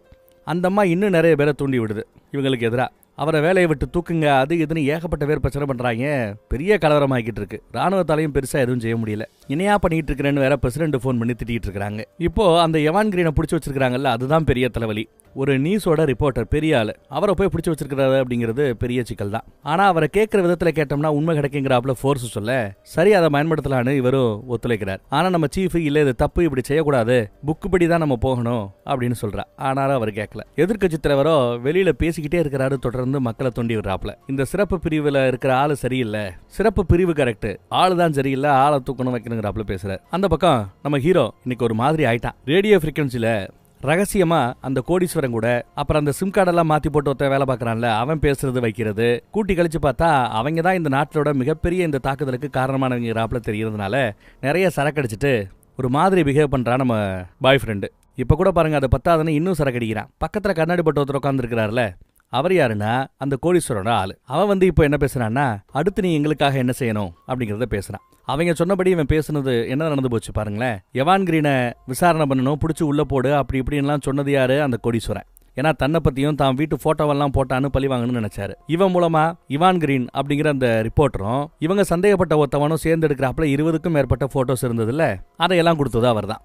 சோ அவர் சொன்னபடிதான் போய் இப்ப பெரிய பிரச்சனை ஆகிட்டு இருக்குது. இப்போ இவங்க அடுத்து என்ன பண்றாங்கன்னா, நம்ம ஹீரோவையே பதவி இறக்கிறதுக்கு ஒரு நல்ல வாய்ப்பு இது, அவர் அந்த பிரிவுல இருந்து தலைவரா இருந்து தூக்கணும், அதுக்கு அவருக்கு மனநல பிரச்சனைங்கிறாப்புல வெளியில நிறைய பேர் பேசிக்கிறாங்க, அதுக்கு ஆதாரம் வேணும், அந்த ஒரு ஆதாரத்தை கொடுத்தேன்னா இதோட முடிச்சுக்கலாங்கிறாப்புல பேசுறாரு. பப்ளிக்கா ஓப்பனா வந்து அவர் மனநல பிரச்சனை இருக்கு என்ன பேச சொல்றேன்னு கேட்டா, அப்படியெல்லாம் நீ பேச வேண்டாம், ஆதாரத்தை மட்டும் கூட நாங்க பாத்துக்கிறோம்ன்றாங்க. இப்படியே மிரட்டிக்கிட்டு இருக்கிறதுனால நம்மளுக்கு இன்னும் கோவம் அதிகமாயிட்டே போகுது. இந்த பக்கம் பார்த்தா நம்ம ஹீரோ மனநல பிரச்சனை இருக்கா இல்லையாங்கிறத தெரிஞ்சுக்கணும்னு முடிவு பண்ணி அவங்க ஒய்ஃப் நம்ம சீஃப் 2 பேருமே ஒரு மனநல மருத்துவரை கூட்டு வச்சு நிறைய டெஸ்ட் எடுக்கிறாங்க. விதவிதமான டெஸ்ட். அந்த டெஸ்ட் எல்லாத்துலயுமே இவர் ரொம்ப அழகா பாஸ் ஆயிட்டே வராரு. ரொம்ப சிறப்பாவே பெர்ஃபார்ம் பண்றாரு. அந்த பக்கம் பார்த்தா சாரோட ரூம்ல என் பைய வச்சுட்டேன் எடுத்துக்கிறேன்னு சொல்லிட்டு இவன் உள்ள வரான். உள்ள வந்து அந்த டைரியை பாக்குறான். அந்த டைரிக்குள்ள ஓபன் பண்ணி உள்ள இருக்கிற எல்லாத்தையும் போட்டோ எடுப்பானா இல்ல டைரியவே கொண்டு போய் மீடியால கொடுக்க போறானா என்னன்னு தெரியல. ஏதோ ஒரு சேட்டை பண்ணிட்டு வர்றான் வெளியில. இந்த பக்கம் டாக்டரோட முடிவு கடைசியில் என்ன வந்திருக்குன்னா, அவர் மனநல பிரச்சனை எதுவும் இல்ல, நல்லா தான் இருக்கிறான்னு ரிப்போர்ட் வருது. ஏதாவது சவுண்டு கேக்குதா, மியூசிக் கேக்குதான்னு அவங்க கேட்டிருப்பாங்க. அந்த கேள்விக்கு அவரு எதுவும் கேட்கலன்னு போய் சொல்லுவாரு. ஆனா அவருக்கு வந்து ஒரு பாட்டு திரும்ப திரும்ப கேட்டுக்கிட்டே இருக்கும். இருந்தாலும் எதுவும் கேட்கலன்னு போய் சொல்லி அந்த டெஸ்ட்ல பாஸ் ஆயிடுறாரு. அடுத்து அந்த ரிப்போர்ட்டர் இவானை விசாரிக்கிறதுக்காக நேரா இவரே போய் உட்கார்றாரு. எதுக்கு அந்த ஹார்ட் டிஸ்கை எரேஸ் பண்ண, அந்த ஹார்ட் டிஸ்குள்ள என்ன இருந்தது, இதுதான் கேள்வி. இந்த தாக்குதலுக்கு இவன் தான் காரணமா, அது மாதிரி ஏதாவது இருந்து விசாரிக்கும் போது இல்லன்னு இருப்பான்.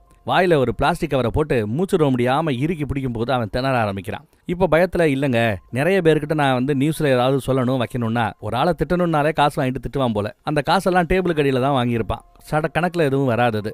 அந்த மாதிரி விஷயங்களை பிடிச்சிங்கன்னா நாங்கள் டேக்ஸில் மாட்டவேன்னு சொல்லிட்டு தான் அதை நான் ஹார்ட் டிஸ்கை எரேஸ் பண்ணனே ஒழிய இதுக்கு எனக்கு சம்மந்தம் இல்லைன்னு எவ்வளவோ சொல்லி பார்க்குறான். ஆனால் ரொம்ப டார்ச்சர் பண்ணி தான் விசாரணை பண்ணியிருக்கிறாங்க. அப்புறம் நல்ல சரக்கடிச்சிட்டு பொண்ணுகிட்ட வந்து நம்ம பாய் ஃப்ரெண்டு பேச ஆரம்பிக்கிறான். வா உட்காரு, உங்ககிட்ட ஒரு முக்கியமான மேட்டர் பேசணும்னு பேச ஆரம்பிக்கிறான். மனசில் இருக்க எல்லாத்தையுமே இப்போ கொட்டுறாங்க. நாளை கழிச்சோ உனக்கு ஒரு நியூஸ் வரும், நியூஸ்ல இல்ல யாராவது ஒருத்தர் மூலமா உனக்கு இந்த நிலைமை வரும், இந்த நியூஸ் வரும், அதை கேட்கும்போது அதிர்ச்சி ஆயிடாத, இதை காமிச்சு இதை பிளாக்மெயில் பண்ணி என்ன நிறைய பண்ண வச்சிட்டானுங்க, எல்லாத்தையும் உன்கிட்ட சொல்லிட்டேன்னா எனக்கு திருப்தியா இருக்குன்னு சொல்லிட்டு பேச ஆரம்பிக்கிறான். இவளுக்கு இதுக்கு முன்னாடி ஒரு லவ் இருந்து அந்த லவ் பிரேக்கப் ஆனது நம்ம எல்லாருக்கும் தெரியும். அந்த டைம்ல இவ ரொம்பவே வெக்ஸாகி கிடப்பா. அதே சமயத்துல நம்மால அவகிட்ட அறிமுகமாவான், பேசி பழக ஆரம்பிப்பான், அப்படியே காதல் மலரும். இது எல்லாம் யதார்த்தமாக நடந்தது அப்படின்னு அவன் நினைச்சுக்கிட்டு இருக்கா. ஆனா ஒவ்வொன்றும் திட்டம் போட்டு தான் நடந்திருக்குது. அந்த சமயத்துல இந்த பையன் இவங்களோட போனையும் ஹேக் பண்ணிருப்பான். இவங்களோட லவ்வர் ஒருத்தவன் இருக்கான்ல, அவனோட போனையும் ஹேக் பண்ணிருப்பான். இவளுக்கு பிடிச்சது என்ன, பிடிக்காதது என்ன, இது எல்லாத்தையும் தெரிஞ்சுக்கிட்டு அவ எந்த மூட்ல எப்படி இருக்கான்னு புரிஞ்சுக்கிட்டு அந்த மூட்ல அதே மாதிரி போய் பேசி அப்படி இப்படின்னு பேசி தான் கரெக்ட் பண்ணிருப்பான் போல. முழுக்க திட்டம் போட்டு தான் அவங்கள லவ் வலையில விளை வச்சிருக்கான். இப்படித்தான் இவன் அவளுக்கு பாய் ஃப்ரெண்ட் ஆனா. இவளோட பாய் ஃப்ரெண்டுங்கிறதுனால நம்ம ஹீரோ இவனை வேலைக்கு எடுத்தாரு. இவ்வளவு வசதி வாய்ப்பு அப்புறம் கிடைச்சது.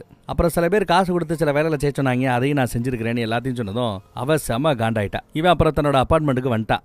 அவ சண்டை போட்டா பிரேக்கப் ஆகி போச்சு போல. அப்பார்ட்மெண்ட்டுக்கு வந்தாச்சு. ஒரு மாதிரியே தான் தெரியும். காலிங் பெல் அடிக்குது, கதவை திறக்கிறான். பார்த்தா அவங்க தான் இருக்கிறாங்க, கோடீஸ்வரனோட ஆட்கள். என்ன ஆதாரம் கொடுத்தியா அப்படின்னு கேட்டா, ஆதாரம் எல்லாம் இல்ல, தர முடியாது, இனிமே அவனுக்கு கீழே வேலை பார்க்க மாட்டேன்னு சொல்லிட்டு கதவை மூடும்போது டப்புன்னு கதவை உடச்சுக்கிட்டு 2 பேரும் உள்ள வராங்க. இவன் பதிலுக்கு கிடக்கிறத வச்செல்லாம் அவங்களோட சண்டை போடுறான். பட் 2 பேரையும் சமாளிக்க முடியலங்க. இறுக்கி பிடிச்சு பொக்கார வச்சு கழுத்துல ஒரு ஊசியை போடுறாங்க. அது போதை ஊசி. இதுக்கு முன்னாடி ஒரு காலத்துல அவன் போதையை பயன்படுத்திக்கிட்டு இருந்தவன் தான். அப்புறம் திருந்தி நல்லா வாழ்ந்துகிட்டு இருக்கிறான். அவனுக்கு போதை ஊசியை போட்டு அவனை பாத் டப்புக்குள்ள உள்ள முக்கி மூச்சு விட முடியாம செஞ்சு அவனை கொலை பண்றாங்க. அடா பாவிகளா.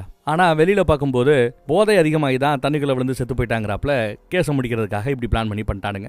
அந்த தாக்குதல் நடந்து 22வது நாள். இது மீடியால பார்த்தா நம்ம பிரசிடென்ட் அம்மா எங்களோட FBI டிபார்ட்மெண்ட் இந்த தாக்குதலுக்கு பின்னாடி இருக்கிறவங்க யாரு என்னங்கறத கண்டுபிடிச்சிட்டாங்க. இதுல முக்கியமான பங்கு நம்ம எதிர்க்கட்சி தலைவருக்கு தான். இந்த பேங்க் மேல தாக்குதல் நடத்துனாங்கல்ல, அவங்களோட பேரு என்னன்னா சைனிக்யூரா.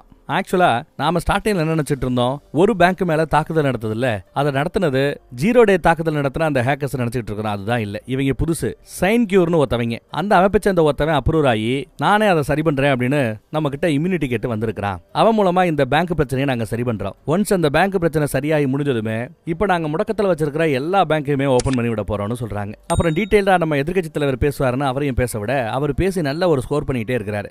வெளியிலையும் பேச்சு வர ஆரம்பிச்சிருச்சு. இவருக்கு பேசாம அந்த சிறப்பு பிரிவை கொடுக்கலாமே, தலைவராக்கலாமே அப்படிங்கிறாப்ல. நம்ம ஹீரோக்கு பழைய நினைப்பு வருது. ஒரு பாட்டு அடிக்கடி அவருக்கு கேட்டுக்கிட்டே இருக்கும்ல, அந்த பாட்டு எப்போ ஓடிக்கிட்டு இருக்குன்னு தெரியுமா?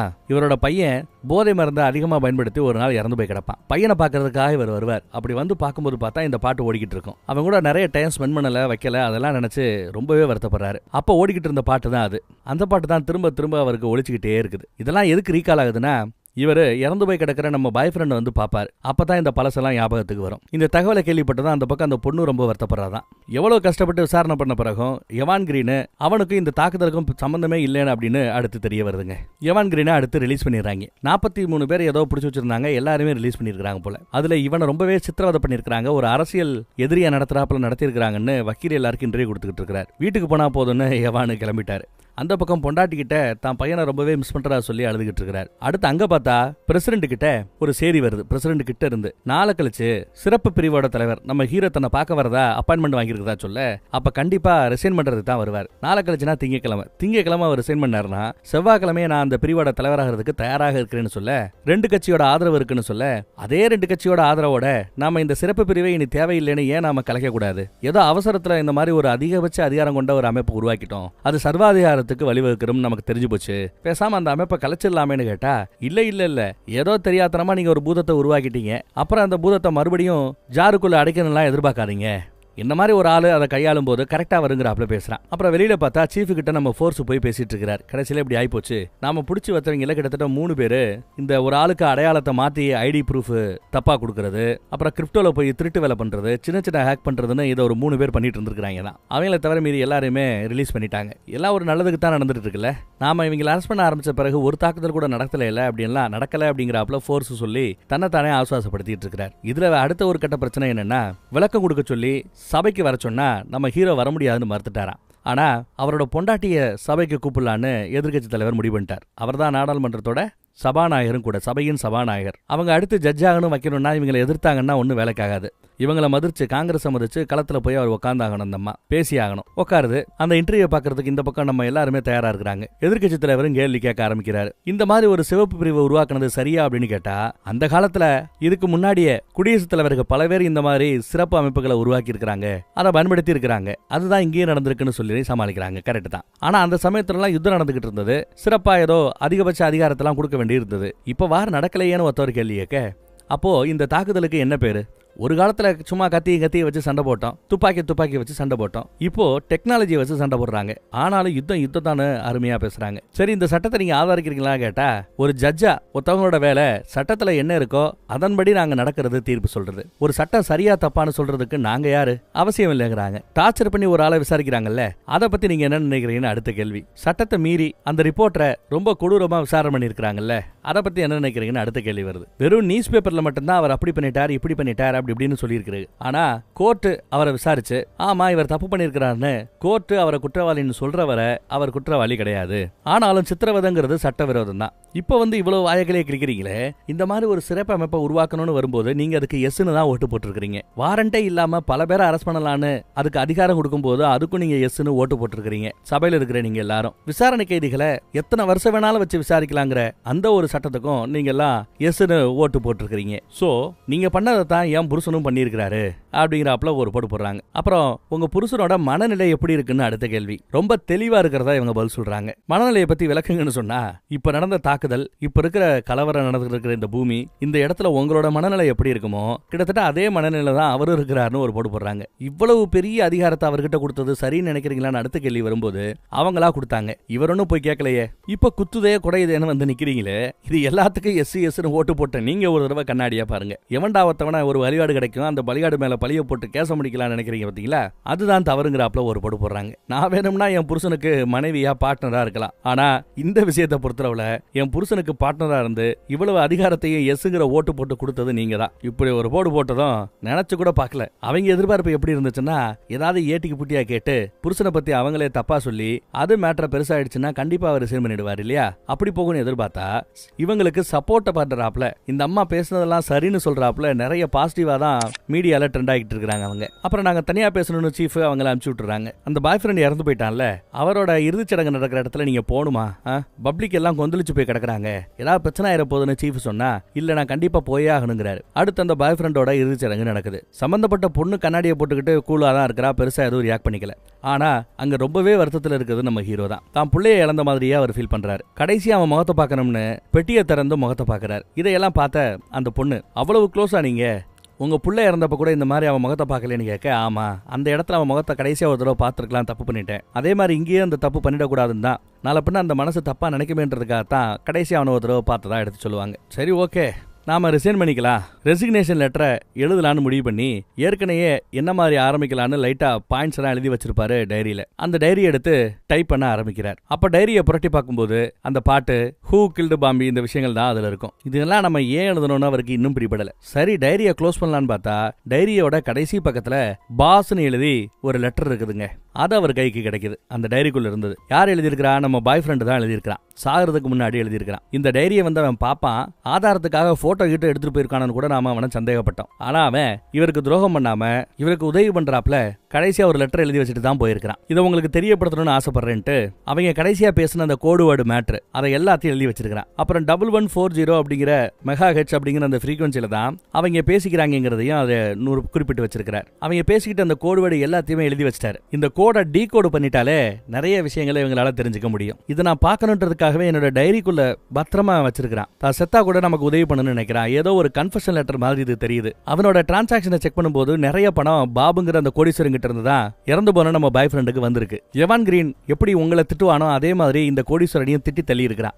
அவனை அரெஸ்ட் பண்ண வைக்கணும்னு அந்த கோடீஸ்வரன் நினைச்சு நிறைய போட்டோஸ் கொடுத்திருப்பான். ஆக்சுவலா அந்த போட்டோஸ் இப்ப செக் பண்ணி பார்க்கும்போது அந்த போட்டோஸ் எல்லாம் ஃபேக்னு தெரிய வருதுங்க. 20க்கும் மேற்பட்ட போட்டோ கொடுத்திருப்பாரு. எவானோ இவனும் ஒன்னா இருக்கிறாப்ல. அது எல்லாமே ஏஐயால கிரியேட் பண்ண டீப் ஃபேக் போட்டோஸ். அதெல்லாம் அது ஃபேக்னு இப்போ அவங்க நல்லா ஆணித்தரமா கண்டுபிடிச்சிட்டாங்க. அது மட்டும் இல்லாம அவங்களுக்குள்ள பேசிக்கிறது இந்த ரேடியோ ஃப்ரீக்வன்சி மூலமா, பழைய டெக்னாலஜி மூலமா தான் பேசிட்டு இருக்காங்க. இதே மாதிரி ஒரு பொட்டி இந்த கோடீஸ்வரனோட சொகுசு கப்பல்ல இருந்திருக்கதான் அவன் பார்த்திருக்கான். அதே மாதிரி பொட்டி அந்த சர்வர் ரூம்ல நிறைய சர்வர் எரிஞ்சு கிடந்தது பாத்தீங்களா, அங்கேயும் இருந்திருக்கு. கவர்மெண்ட் டிஜிட்டல் டெக்னாலஜிஸ் எல்லாத்தையுமே அனலைஸ் பண்ணிக்கிட்டு இருக்கு. ஆனா அவங்க விவரமா இந்த ரேடியோ ஃப்ரீக்வன்சியை பயன்படுத்துற அனலாக் டெக்னாலஜிக்கு போயிட்டானுங்க. நம்மளோட கண்காணிப்புல அனலாக் இல்லவே கிடையாது.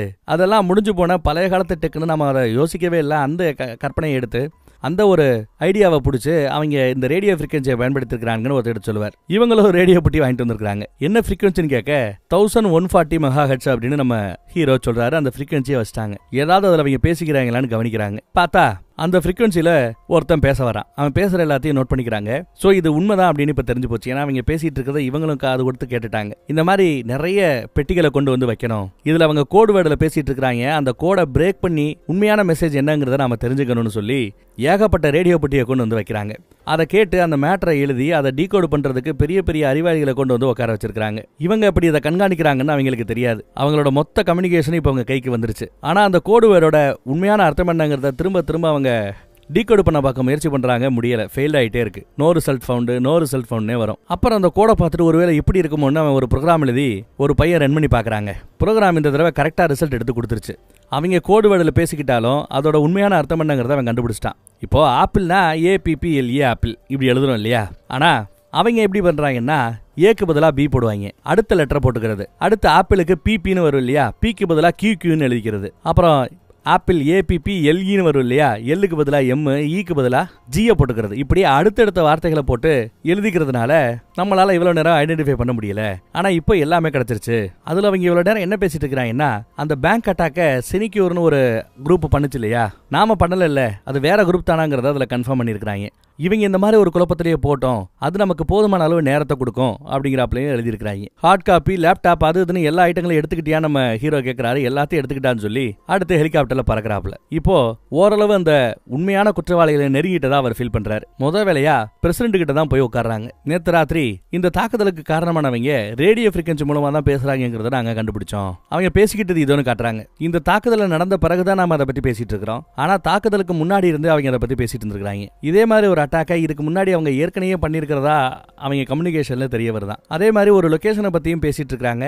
நாம ஒரு நிறைய சர்வர்ஸ் இருக்கிற ஒரு இடத்தை கண்டுபிடிச்சோம்ல, அந்த லொகேஷன் தான் அது, அதுவும் மேட்ச் ஆகுது. சரி, இதுல இன்வால்வ் ஆயிருக்கிறது யாருன்னு கேட்க, அந்த கோடீஸ்வரன் இன்வால்வ் ஆயிருக்கிறாங்கிறது அப்பட்டமா தெரியுது. ஆனா இப்போ அவன் எங்க இருக்கிறானே தெரியல, ஆள் அப்படியே தலைமறைவாயிட்டான். அவன் இதுல ஒரு பங்கு தான். இன்னும் நிறைய பேர் இதுல பங்கெடுக்கிறாங்க, மொத்தத்தையும் பிடிக்கணுங்கிறாப்ல நம்ம ஹீரோ சொல்றாரு. ஆனா பிரசிடென்ட்டோ, நீங்க கண்டுபிடிச்சது எல்லாத்தையும் நான் ஒன்றும் குறைவா மதிப்பிட போறது இல்லை, ஆனா நடந்ததை வச்சு பார்க்கும்போது இது போதுமானதா எனக்கு தெரியல, நமக்கு அறுதிட்டு சொல்றாப்ல டீடைல்ஸ் வேணும், அப்பதான் மக்கள் மனதில் மறுபடியும் உங்களுக்கு மீதான அந்த நம்பிக்கையை கொண்டு வர முடியுங்கிறாங்க. இது திங்கக்கிழமை. நீங்க வந்தது ரெசிக்னேஷன் லெட்டரை கொடுக்கத்தான்னு நினைச்சுக்கிட்டு இருந்தேன். அப்படித்தான் எதிர்க்கட்சி தலைவர் இப்ப நினைக்கிறார். இன்னைக்கு ஒரு நாள் உங்களுக்கு டைம், நாளைக்கு அவரு இந்த பிரிவின் தலைவராக பதவி ஏற்க போறாரு.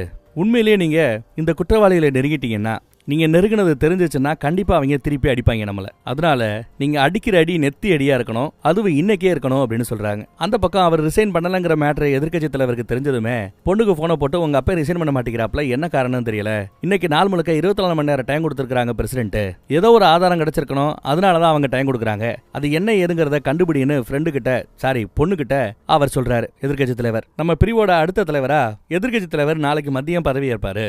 அதுக்குள்ள நம்ம நிறைய விஷயங்களை கண்டுபிடிச்சான்னு சொல்லிட்டு இருக்கும் போது அவங்களுக்குள்ள மறுபடியும் கம்யூனிகேஷன் ஸ்டார்ட் ஆகுது. ஏதோ பேசிக்கிறாங்க. அவங்க பேசுற எல்லாத்தையும் இங்க டீகோட் பண்ண ஆரம்பிக்கிறாங்க. அதுல ரெட் பூஸ்டர்னு ஒருத்தவன் ப்ளூ ஹாக்குங்கிற ஒரு ஆள் கூட பேசுறான். அடுத்த உத்தரவுக்காக காத்துக்கிட்டு இருக்கிறோன்னு இந்த பக்கம் அவன் சொல்றான். அப்புறம் இவர் குவைட் பண்ணிட்டாரா, பதவியை ரிசைன் பண்ணிட்டாரா அப்படின்னு ஒருத்தவங்க கேள்வி கேட்கிறான்.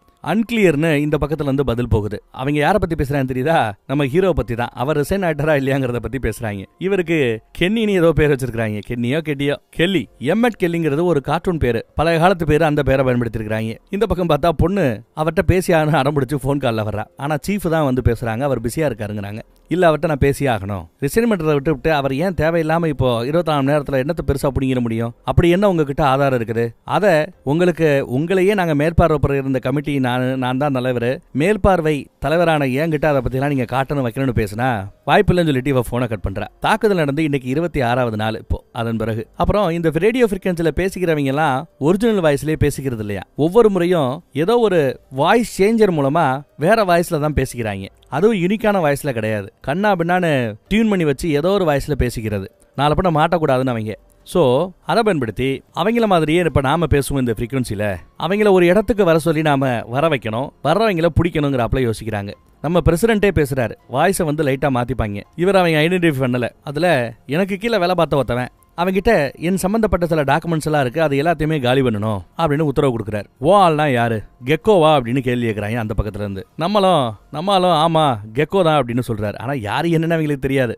ஆனா இது ஏன் ப்ராப்ளம் இல்லைன்னு அந்த பக்கத்துல இருந்து ரிப்ளை வரும். இங்க பாரு, ஏன் ப்ராப்ளம் ஓன் ப்ராப்ளம் தான், மாட்டினா 2 பேரும் தான் மாட்டுவோம், இதை சரி பண்ணு அப்படின்னு போட்டு ரிப்ளை போடுறாரு. லொகேஷன் என்ன, எங்க போய் இந்த டாக்குமெண்ட் எல்லாத்தையும் நான் காலி பண்ணணும் அப்படின்னு கேட்கறான். அங்கிட்ட இருந்து நம்மளால அட்ரஸை கொடுக்குறாரு. இந்த அட்ரஸ் என்ன தெரியுமா, நம்ம பாய் ஃப்ரெண்ட் இருக்கிறான்ல அவனோட அபார்ட்மெண்ட் அட்ரஸ். அவங்கிட்ட ஏதோ டாக்குமெண்ட் இருக்கு, அதை கிளியர் பண்ணணும் அப்படின்னு இவர் போய் சொல்றாரு. அதை அவங்க நம்பிட்டாங்க. அப்போ அவனோட அபார்ட்மெண்ட்டுக்கு போய் இருக்கிற டாக்குமெண்ட்டை அழிக்கிறதுக்காகன்னு ஒருத்தவன் வருவான். அது ஒரு டிராப்னு தெரியாம வருவான். அவனை பிடிச்சிட்டா மொத்த ஆளையும் பிடிச்சிடாப்புலதான் அப்படின்னு வெயிட் பண்றாங்க. எதிர்பார்த்தாப்லயே ஒருத்தன் வராங்க.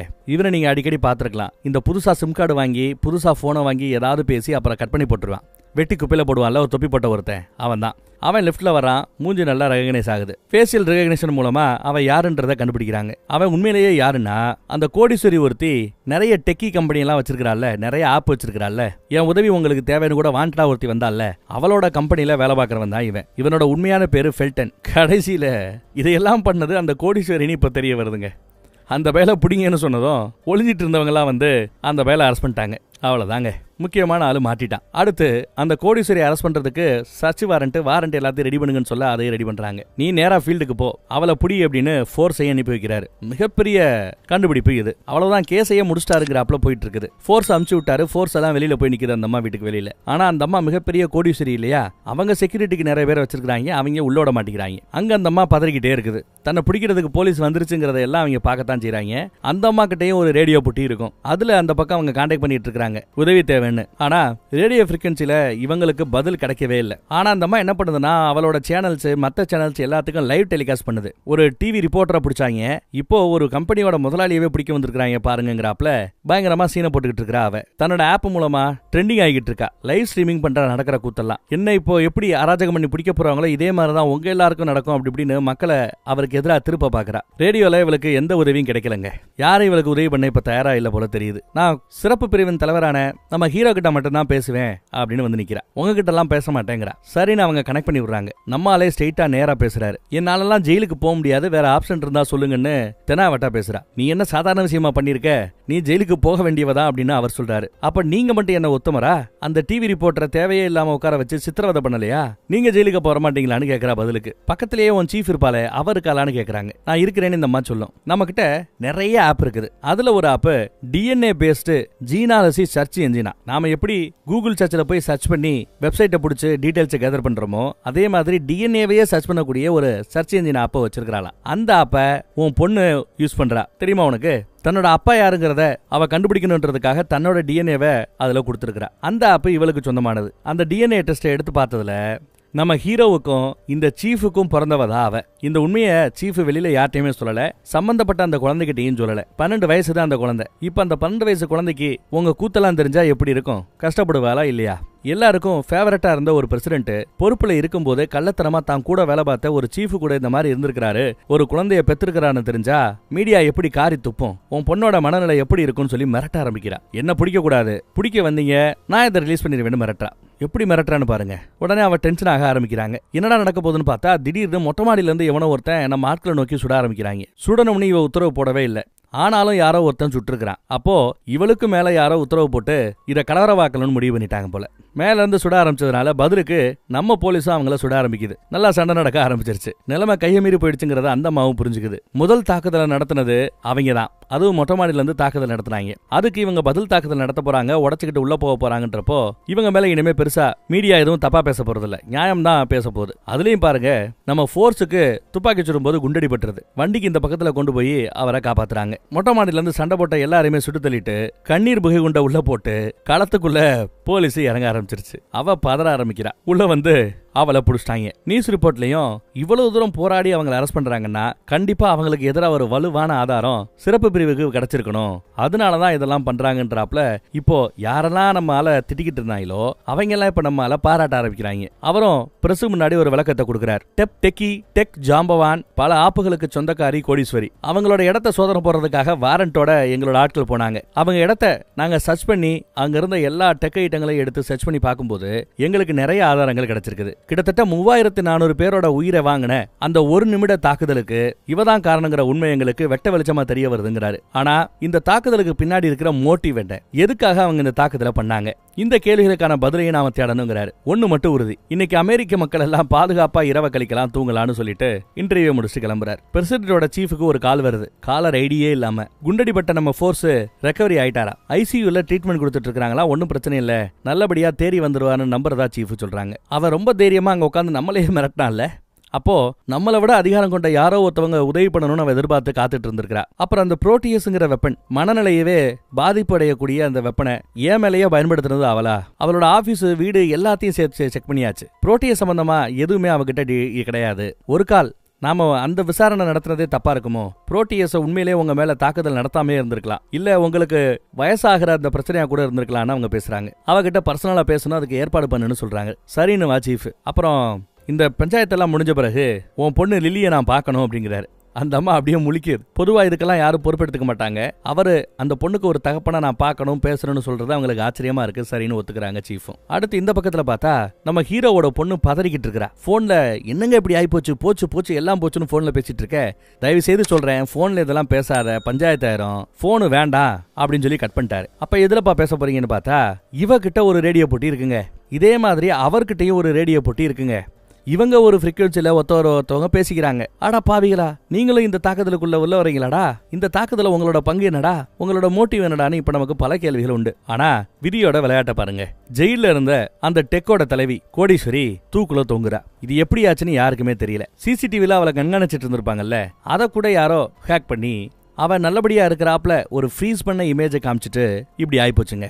அவ இறந்து போயிருக்கிறா, தூக்குல தொங்கி இருக்கிறா. இது பெரிய தலைவலி.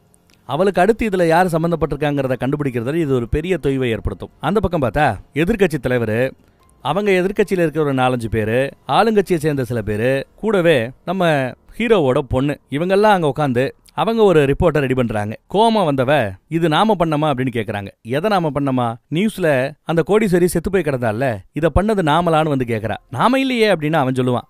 அந்த எதிர்கட்சி தலைவர், இவ ஒரு சோசியோ பார்த்து அவளை பத்தி எல்லாம் நீ கவலை பண்ண அவசியம் இல்ல, ஒரு சைக்கோ செத்தா என்ன உயிரோட இருந்தானெல்லாம் பேசிட்டு இருக்காங்க. அப்ப இவர் தான் ஏதோ பண்ணிருக்காப்ல தெரியுது. நீங்க இந்த பிரச்சனை எல்லாம் அந்த கோடீஸ்வரியை கண்டுபிடிச்சாச்சு, அவதான் இதுக்கெல்லாம் காரணம், அதோட முடிஞ்சுன்னு நினைக்கிறீங்களா? எங்க அப்பன் சும்மா விட மாட்டான், நோண்டி நொங்கெடுத்துருவாங்குதான் நம்ம. உனக்கு ஏதாவது தெரியுமான்னு ஒரு லேடி கேட்டா, எனக்கு அவரை நல்லா தெரியும், ஒரு சின்ன துருப்பு கிடைச்சா கூட உள்ள புகுந்து எல்லாத்தையும் அவர் பார்த்துருவாரு, கண்டுபிடிச்சிருவாரு அப்படின்னு சொல்லும் போது எதிர்கட்சி தலைவர் எல்லாம் அண்டர் கண்ட்ரோல்ல தான் இருக்கு, பயப்படாதன்னு. எதுவுமே கண்ட்ரோல்ல இல்ல. ஒரே ஒரு நிமிஷம் மட்டும் ஒட்டுமொத்த சிஸ்டமும் ஷட்டவுன் ஆனா அரசாங்கமே அப்படியே அரண்டு போயிடும். இன்னும் கொஞ்சம் மாசத்துல அடுத்த தேர்தல் வரப்போகுது. அந்த தேர்தலை இந்த தாக்குதலை பார்த்து இந்த கவர்மெண்ட் சரியில்லைன்னு நமக்கு ஓட்டு போடுவாங்க. நாம நாட்டை கைப்பற்ற முடியும், நாம நாட்டை நல்வழிப்படுத்த முடியும், நாம நாட்டை இன்னும் பெருசாக்க முடியும். அப்படி இப்படின்னு நீங்க ஆத்துன அந்த சொற்பொழிவை பார்த்து நான் உங்க பக்கம் சேர்ந்தேன். இதோ இங்க இருக்கிற எல்லா பேருமே உங்களை நம்பி உள்ள வந்தோம். ஒரு நிமிஷம் மட்டும் ஒட்டுமொத்த போக்குவரத்து டிபார்ட்மெண்ட்டையே நாம ஸ்தம்பிக்க வைக்கணும், ஆனா உயிரிழப்பு இது ஏற்படாதுன்னு சொன்னீங்க. ஆனா என்னாச்சு? கிட்டத்தட்ட 3400 பேருக்கு மேல அதுல இறந்து போயிட்டாங்களே அப்படின்னு இவ பேசும்போது, அதுக்கு நாம காரணம் இல்ல, ஏதோ ஒரு நல்ல நோக்கத்துக்காக நாம செயல்பட போய் அது தப்பா போய் 3400 பேர் செத்து போயிட்டாங்க. இங்க சுதந்திரம்னு எதை சொல்றாங்களோ அதுல இருக்கிற பலவீனத்தை நாம மக்களுக்கு தெரியப்படுத்தணும். நம்மளோட கொள்கை எல்லாத்தையுமே கெடுக்கிறதுக்கு உங்க அப்பா என்ன முயற்சி பண்ணாலும் அதையும் தாண்டி நாம சாதிப்போம்னு இங்கேயும் வீராவிதேசம் எல்லாம் பேசிட்டு இருக்கிறாரு. நல்லதே நடக்கும் நம்புங்கிறாப்புல சொல்றாரு. என்ன நல்லது நடக்கும்? அந்த கோடீஸ்வரிக்கு நடந்த மாதிரி நல்லது நடக்குமா? வேற வழி இல்ல, நாமளே போய் சரண்டாரதான் நல்லதுங்கிறாப்புல பேசுவா. ஐயா, இதெல்லாம் ஃபர்ஸ்ட் டைம் உனக்கு, அதனால நீ ரொம்ப பதற, போக போக சரியா போயிடும், வீட்டுக்கு போறதுக்கு ஏதாவது கார் அரேஞ்ச் பண்ணட்டுமான்னு கேட்க, இல்ல நானே அரேஞ்ச் பண்ணி நானே போய்க்கிறேன்னு சொல்லிட்டு அவ கிளம்புறா. தான் அம்மாவுக்கு உடனே போன் போட்டு ஒரு மாதிரி பதட்டத்தோட பேசுவா. இவரும் போன் அட்டன் பண்ணி அம்மாவுக்கு லவுட் ஸ்பீக்கர்ல போட்டு அப்பா கிட்ட கொடுக்குறாங்க. அந்த கோடீஸ்வரியோட ஒரு ஆப் பேரு கிட்டரா. அமெரிக்கால இருக்கிற 180 பேரு, அப்ப பாருங்க 80% பேர் அந்த ஆப்பை பயன்படுத்துறாங்க. அந்த ஆப் இருக்கிற மொபைலுக்குள்ள ஆப்பின் மூலமா அந்த மால்வேர் ஃபங்க்ஷனை, அந்த வைரஸ் அனுப்புறாங்க. இப்போ அந்த மொபைல் கூட நாம ஒரு ப்ளூடூத்ல ஏதாவது கனெக்ட் பண்ணிருப்போம், அந்த ப்ளூடூத்தையும் அது அஃபெக்ட் ஆயிடும். ஒரு ஸ்பீக்கரை கனெக்ட் பண்ணியிருந்தோம்னா ஸ்பீக்கருக்குள்ளேயும் அந்த வைரஸ் புகுந்துடும். ஒரு லேப்டாப் கூட கனெக்ட் பண்ணா லேப்டாப்குள்ளேயும் அந்த வைரஸ் புகுந்துடும். இந்த லேப்டாப்ல இருந்து வேற லேப்டாப்புக்கு ஏதாவது இமெயில் அனுப்பிச்சா அந்த இமெயில் வழியாகவும் போகும். இப்படி ஒட்டுமொத்தத்தையும் அது கவர் பண்ணிடுது. ஏஐ டெக்னாலஜியை வேற அதை பயன்படுத்தி இருக்கிறாங்களா. இப்படி கொஞ்சம் கொஞ்சமா அந்த போன்ல இருக்கிற அந்த ஆப்பின் மூலமாகத்தான் எல்லா இடத்துக்கும் பரவி இருக்குது. கவர்மெண்ட் ஆஃபீஸ்ல வேலை பார்க்குற ஆட்கள் கூட அந்த ஆப்பை பயன்படுத்துறாங்க. அவங்க கவர்மெண்ட் ஆஃபீஸ்ல தான் போவாங்க, கவர்மெண்ட் ஆஃபீஸ்ல வைஃபைல கனெக்ட் பண்ணுவாங்க, கவர்மெண்ட் ஆஃபீஸ்ல இருக்கிற சர்வர் கூட கனெக்ட் பண்ணுவாங்க. அப்போ அவங்க ஆப்ல இருந்து போன்ல இருந்து இந்த கனெக்ஷன் மூலமா அந்த சர்வருக்குள்ள போயிடும் போல. இப்படித்தான் ஒட்டுமொத்தமா பரவி இருக்குது. ஆனா தனியாலா இவ்வளவு விஷயத்தை அவளால செய்ய முடியுமா அப்படின்னு கேள்வி கேட்கும்போது, அவகிட்ட தான் டெக் குரூப், பெரிய குரூப் இருக்கு, பணம் இருக்கு, இவ்வளவு பெரிய தாக்குதல் நடத்துற ரேஞ்சுக்கு நிறைய ஆப் இருக்கு, அவ பண்ற அளவு கேபபிலிட்டி இருக்கிறவ தான், அவ தான் பண்ணிருக்கணுங்கிறாப்ல பேசுறாங்க. ஆனா இந்த பக்கம் அப்பா கிட்டையும் அம்மா கிட்டையும் போன்ல பேசின நம்ம ஹீரோயின், எதுக்கு நீங்க கொஞ்சம் ஜாக்கிரதையா இருங்கன்னு பேசுறா. அவ பேச்சு திக்கி பேசுறது ஒரு மாதிரியா இருக்குது. அப்படி பேசிட்டு இருக்கும் போதே பார்த்தா டப்புன்னு ஒட்டுமொத்த அமெரிக்காவும் இருள மூழ்குதுங்க. இதுக்கு முன்னாடி போக்குவரத்து துறையை மட்டும் தானே தாக்குதல் நடத்தினாங்க. இப்போ ஒட்டு மொத்தமா எல்லாத்தையுமே ஷட் டவுன் பண்ணிட்டாங்க. மின்சாரம் அடியாதான், பவர் மேல தாக்குதல், மொத்தமும் இருண்டு போய் கிடக்குது. இதுல மக்கள் கட்டுப்பாட்டை மீறி போறாங்க. இந்த பெரிய பெரிய ஆட்களுக்கு வெளியில மோஷன் சென்சாரு, அவர்களுக்கு பாதுகாப்பு கொடுக்கறதுக்காக சிசிடிவி கேமரா எல்லாமே வச்சிருப்போம். எல்லாம் ஷட் டவுன். இப்போ பொதுமக்கள் நினைச்சா கூட அசால்ட்டா ஒரு பெரிய ஆளோட வீட்டுக்குள்ள நுழைய முடியும் இருட்டுல. உங்களுக்கு பாதுகாப்பு இல்ல, வாங்க கிளம்புவோன்னு இவர் அங்கிருந்து வெளியில கிளப்புறதுக்கு முயற்சி பண்றாங்க நம்ம ஹீரோவை. அதுக்குள்ள அந்த பக்கத்துல பார்த்தா நம்ம சிறப்பு பிரிவில் இருக்கிற ஆட்கள், இதுக்கு முன்னாடி நம்ம கண்ணை கட்டி காட்டுக்குள்ள விட்டாப்ல இருந்தது, இப்ப நாம இது எப்படி பரவச்சுங்கிறத நம்ம தெரிஞ்சுக்கிட்டோம். இப்ப நாம கொஞ்சம் முயற்சி பண்ணோம்னா இந்த பிரச்சனையை நம்மளாலேயே சால்வ் பண்ண முடியும். அவங்க எப்படி வைரஸை பரப்புனாங்கன்னு நம்ம தெரிஞ்சுக்கிட்டோம். அப்படியே ரிவர்ஸ் டெக்னாலஜி மூலமா அதை ரிவர்ஸ் பண்ணணும். பவரை நாம திருப்பி கொண்டு வரணும். அடுத்து கம்யூனிகேஷனை திருப்பி கொண்டு வரணும். ஒன் அட் அ டைம் அப்படின்னு சொல்றாரு ஒருத்தர். இந்த பக்கம் இவங்க கார்ல தான் இங்க இருந்து கிளம்பி போறாப்ல இருக்கு. ஹெலிகாப்டர் அங்க இல்ல. கார்ல கிளம்பலான்னு பார்த்தா வெளியில ஒரு பெரிய கூட்டம் இருக்குது. அதே சமயம் இவருக்கு ஒரு அப்டேட் வருது, ரிஸ்க் இருக்கு, நிறைய பேர் அடிச்சு தூக்கணுங்கிறாப்ல இருக்கானுங்க, இவரை கொல்லணுங்கிறாப்ல கூட அந்த குரூப்ல ஏதோ சதி செயல் இருக்கிறாப்லயும் நியூஸ் வருதுங்க. கேட்டை கண்ட்ரோல் பண்ண பாக்குறாங்க. கேட்ல இருக்கிற ஆட்களை அடிச்சு துரத்தலான்னு பார்த்தா வேண்டாங்கிறாரு நம்ம ஹீரோ. சரி, கண்ணீர் புகை குண்டுகளை வீசலான்னு பார்த்தா அதுக்கு இந்த அம்மா வேண்டாங்குது. இது ரெண்டையுமே பண்ணாம எப்படி அவங்களால சமாளிக்க முடியும்? குரூப் உள்ள புகுந்து கண்ணா பின்னான்னு அடிக்க ஆரம்பிக்கிறாங்க. இவங்களால சமாளிக்க முடியல. ஒருத்தன் கண்ணாடியை உடைக்கிறான். வெளியில என்ன நடக்குதுன்னு ஃப்ரண்ட் கண்ணாடி வழியா பார்க்க முடியாது. திடீர்னு பார்த்தா பக்கத்துல ஒரு வண்டி பூம்னு வெடிச்சு சதுருது. இவன் ஒரு சேனல் நடத்துறான்ல, அவன் ஏத்தி விட்ட அது மூலமா தான் இது இப்படி பெருசா பத்தி எரியுது. அதுல ஒருத்தன் ஒரு பெட்ரோல் வெடிகுண்டு எடுத்து வீச போறான். அதை பார்த்த ஒருத்தர் துப்பாக்கியோட அவன் கூட சண்டைக்கு வருவார். அவன் வீச போற சமயம் நல்லா அவன் அடிப்பாரு. அடிச்சதும் பார்த்தா பெட்ரோல் வெடிகுண்டு பக்கத்துல ஒரு மரத்துல போய் விழும். அப்புறம் உள்ள பாதுகாப்பாக இருந்த வேற ஒருத்தரையும் பிடிச்சி இழுக்கிறாங்க. நல்ல வேலை நம்மால கதவை சாத்திக்கிட்டாரு, லாக் பண்ணிக்கிட்டாரு. இப்ப இங்க போலீஸே இல்ல. கண்ட மாணிக்க மேல ஏறி அடிச்சு தள்ளிக்கிட்டு இருக்காங்க. அவ்வளவுதானு பார்த்தா சரியான சமயத்துல நம்ம பிரசிடென்டோட சீஃப் இருக்கிறார்ல, அவர் FBI டீமா களத்துல இறக்குறாரு. சுத்தி FBI வானத்தை பார்த்து கண்ணா பின்னான்னு சுட்டு தள்ளதும் துப்பாக்கி சத்தத்தை கேட்டுட்டு எல்லாம் தெரிச்சு ஓடுதுங்க. கதவை திறந்தா நம்ம சீஃப் நிக்கிறார். இந்த தாக்குதல்ல நீங்க இறந்தாப்புல நாம ஒரு கணக்கு காட்டணுங்கிறாரு. இதை யாரும் எதிர்பார்க்கல இல்ல.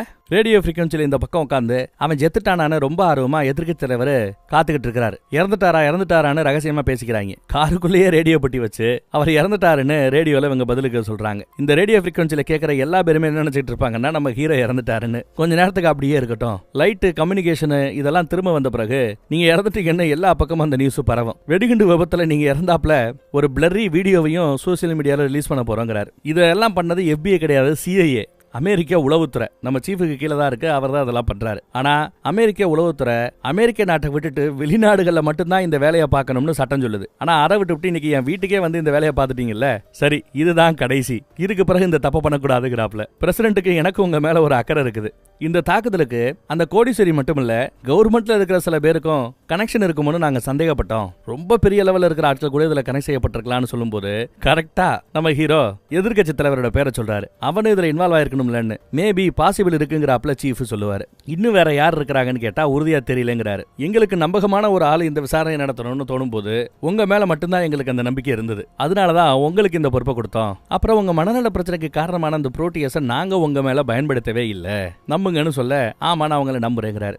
அடுத்த சில மணி நேரத்துல ஒட்டுமொத்த கேமும் முடிய போகுது. நீங்க தெளிவா தானே இருக்கிறீங்கன்னு விசாரிக்க ஆமாங்கிறாரு. வண்டி எங்க போகுதுன்னு பார்த்தா நம்ம ஹீரோவோட சீஃப் இருக்கால, அவ வீட்டுக்கு வருது. அவளோட குழந்தைங்க இருப்பா, அவளை மாடியில போய் ஒளிஞ்சுக்க சொல்லிட்டாங்க. வேற எவனாவது தாக்குதல் நடத்துவானு பயப்படுறாங்க. இருட்டுல பார்த்தா நிக்கிறது ஹீரோவோட ஒய்ஃப். உள்ள வரலாமா அப்படின்னு கேக்குறாங்க. இதுதான் சேஃப்னு இங்க தங்கிக்கலாமேன்னு அவங்க முடிவு பண்ணிட்டாங்க.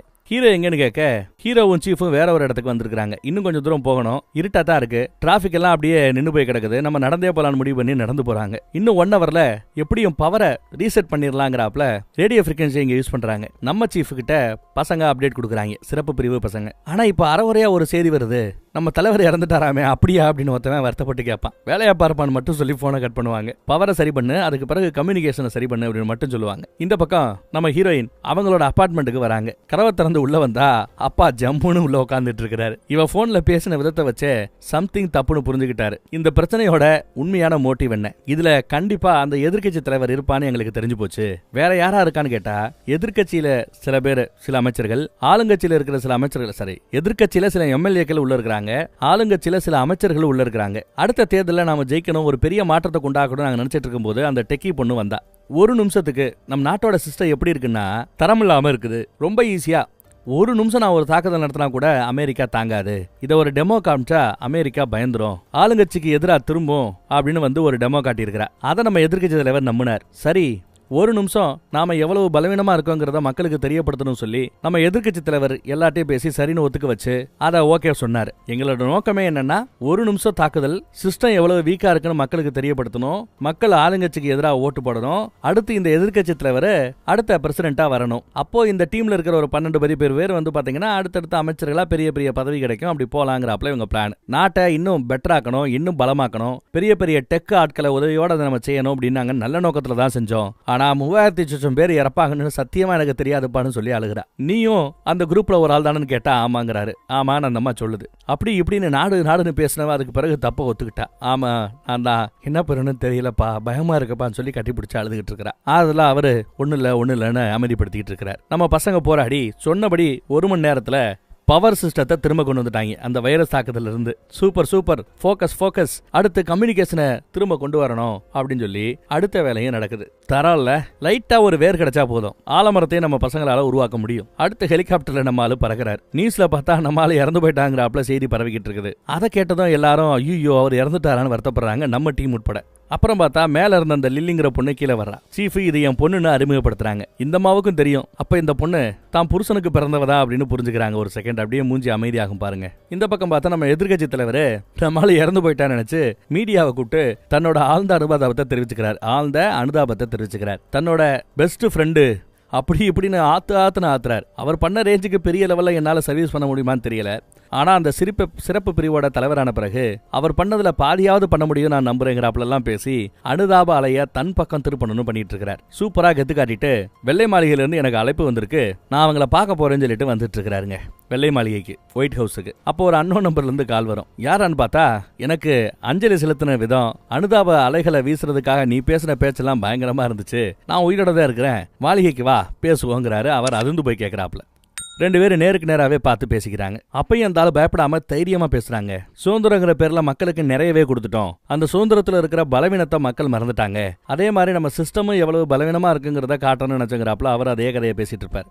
எண்ட் ஆஃப் த டே உனக்கு பதவி வேணும், அதுக்காக நீ பண்ண இந்த சேட்டை, இதுல 3400 பேர் இறந்து போயிட்டாங்க, அந்த இழப்புக்கு யார் பதில் சொல்றதுன்னு கேட்கிறாரு. அதுக்கு அவர்கிட்ட பதில் இல்லை. ஆனா நினைச்சுப்பார், எங்களெல்லாம் நீயே மாத்தி விடணும்னு நினைச்சா மக்கள் அப்புறம் இந்த சிஸ்டத்தின் மேல நம்பிக்கையே வைக்க மாட்டாங்க, நம்பிக்கை இழந்துருவாங்க. என்ன மாதிரி ஒரு பெரிய ஆள்கிட்ட இருந்து உன் பொண்ணு உட்பட எல்லாரும் மாட்டும் போது அதிர்ந்து போவாங்க மக்கள். அப்புறம் இது தேச துரோக குற்றம், இதுக்கு ஆயுள் தண்டனை கொடுக்கும். உன் பொண்ணு ஆயுள் முழுக்க ஜெயில கிடக்கிறத நீ விரும்புறியா?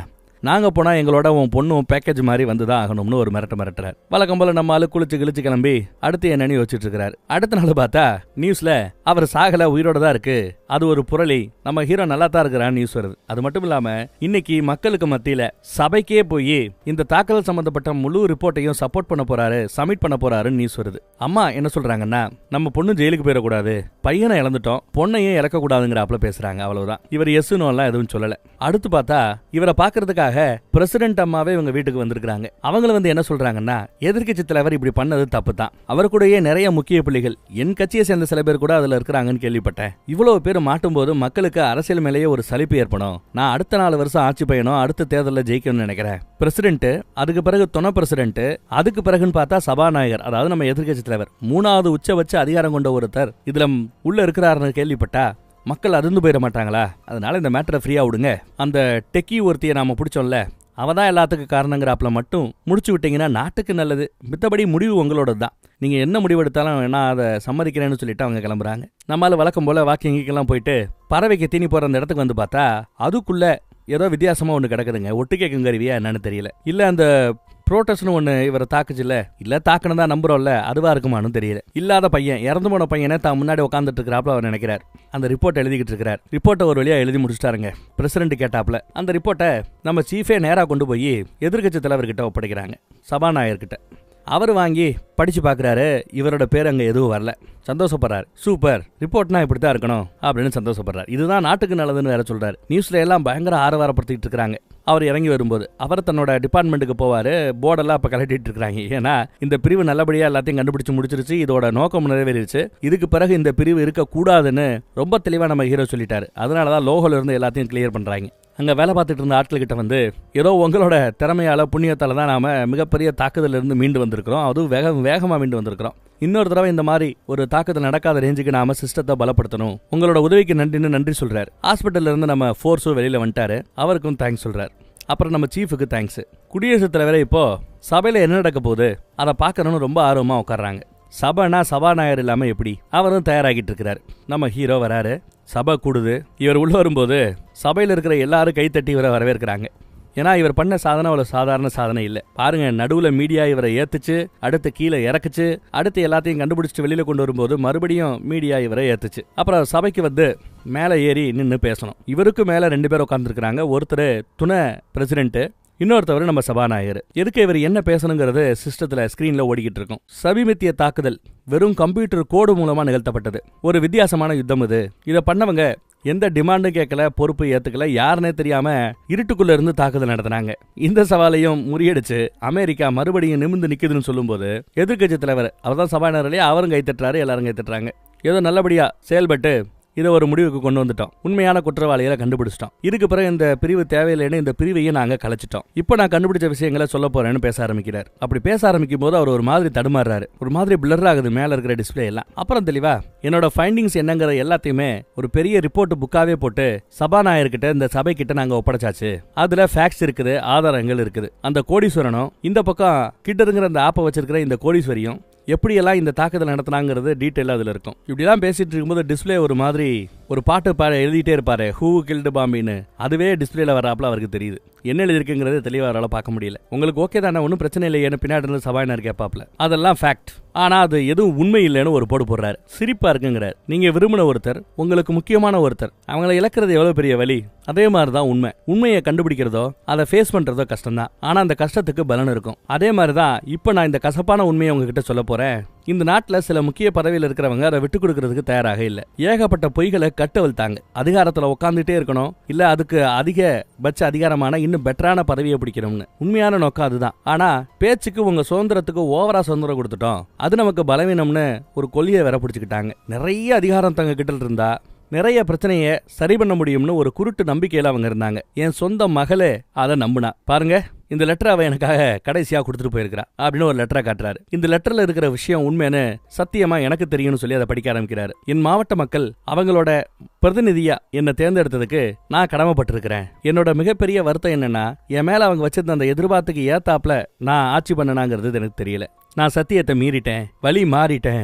இந்த நாட்டை நாசம் பண்ணவங்களை ஜெயில மட்டும் போட்டா பத்தாது, அவங்க எப்படி எங்களை கன்வின்ஸ் பண்ணாங்களோ அதிகபட்ச அதிகாரம் கொடுத்தா அதிக பிரச்சனையை சால்வ் பண்ணலான்னு ஒரு கொள்கைய, ஒரு வெட்டி கல்வியை சொல்லி எங்களை கன்வின்ஸ் பண்ணாங்கல்ல, அந்த பேச்ச, அந்த குரல் வலைய நெரிக்கணும். முன்னேறதற்கான வழி நம்ப முடியாத உண்மைகளை நம்புறது தான். அதை பார்த்து பயந்து ஓடுறது இல்ல. அதனால நான் ஒளிய போறது இல்ல. நான் சட்டப்படி சரணடைஞ்சிருவேன், தண்டனையை ஏத்துக்குப்பேன் அப்படின்னு அந்த அம்மா எழுதியிருக்கு போல. சொந்த பொண்ணே எழுதியிருக்கிறா. அப்படி சொல்லிட்டு போலீஸ் ஸ்டேஷன்ல போய் சரணடைஞ்சிருக்கிறா. அப்பா தனக்காக எல்லாரையும் விட்டு கொடுத்துருவாரோ, அப்படி பண்ணக்கூடாதுன்னு சொல்லி முந்திக்கிட்டு அவ இந்த மாதிரி லெட்டர் எழுதி வச்சுட்டு போய் சரணடைஞ்சிட்டா. அவளை தான் பக்கத்துல வச்சுக்கிட்டு தான் இந்த எதிர்க்கட்சி தலைவர் பல ஆட்டம் போட்டாரு. பொண்ணுக்காக நம்மளை காட்டி கொடுக்க மாட்டான்னு நம்பினாரு. ஆனா இப்ப கடைசியா இந்த தாக்குதலுக்கு பின்னாடி மிகப்பெரிய சதி இருக்கு. இந்த சதியை நடத்தினது வேற யாரும் இல்ல, எதிர்க்கட்சியின் தலைவர், இதோ இந்த சபையின் சபாநாயகராக உட்கார்ந்துட்டு இருக்கிற இந்த ரிச்சர்ட் ரேயர் தான் அப்படின்னு கை காட்டுறாரு. அவ்வளவுதான், கூட்டம் அதிர்ந்து போச்சு. துணை பிரசிடென்ட் என்னையா நடக்குதுங்கிறாப்ல பக்கத்துல இருக்கிற பாக்குறாரு பாருங்க. அது மட்டும் இல்ல, ஆளுங்கட்சி எதிர்கட்சியில சில பேர் கூட இவருக்கு துணையா இருந்திருக்கிறாங்க. இதெல்லாம் சொல்லும் போது நம்ம பிரசிடென்ட் அப்படியே கெத்தா பாப்பாங்க. எதிர்கட்சியை தேர்ந்த இந்த பெர்ரேங்கிற இவனும் அதுல உடந்த அந்த குழுவுல ஒரு ஆள். பார்பரா ராலின்ஸ்னு ஒரு அம்மா, கழுத்துல பாசி போட்டிருக்கும், அவளும் இதுக்கு உடந்த. செனட்டர் ஒருத்தவர் இதுக்கு காரணம், செனட்டர் பிஷப் போறதுக்கு காரணம். அப்புறம் காங்கிரஸ் உமனை சேர்ந்த அலெக்சாண்ட்ரா, அதான் அலெக்ஸ், தன்னோட பொண்ணு. இப்படி சொன்னதோ ஒட்டுமொத்த உலகமே அப்படியே அருண்டு போய் பாக்குது. நியூஸ்ல பாக்குற மக்கள் எல்லாம் என்ன நடக்குதுங்கிறாப்புல பாக்குறாங்க. இன்னும் சிஸ்டத்துக்குள்ளேயும் வெளியிலையும் நம் நாட்டுக்கு எதிராக செயல்படக்கூடிய பல பேர் இருக்கலாம். இன்னையோட எங்களோட பிரிவை நாங்க மூடுறோம். இவ்வளவு அதிகாரம் கொண்ட இந்த பிரிவு நம் நாட்டுக்கு தேவையில்லை.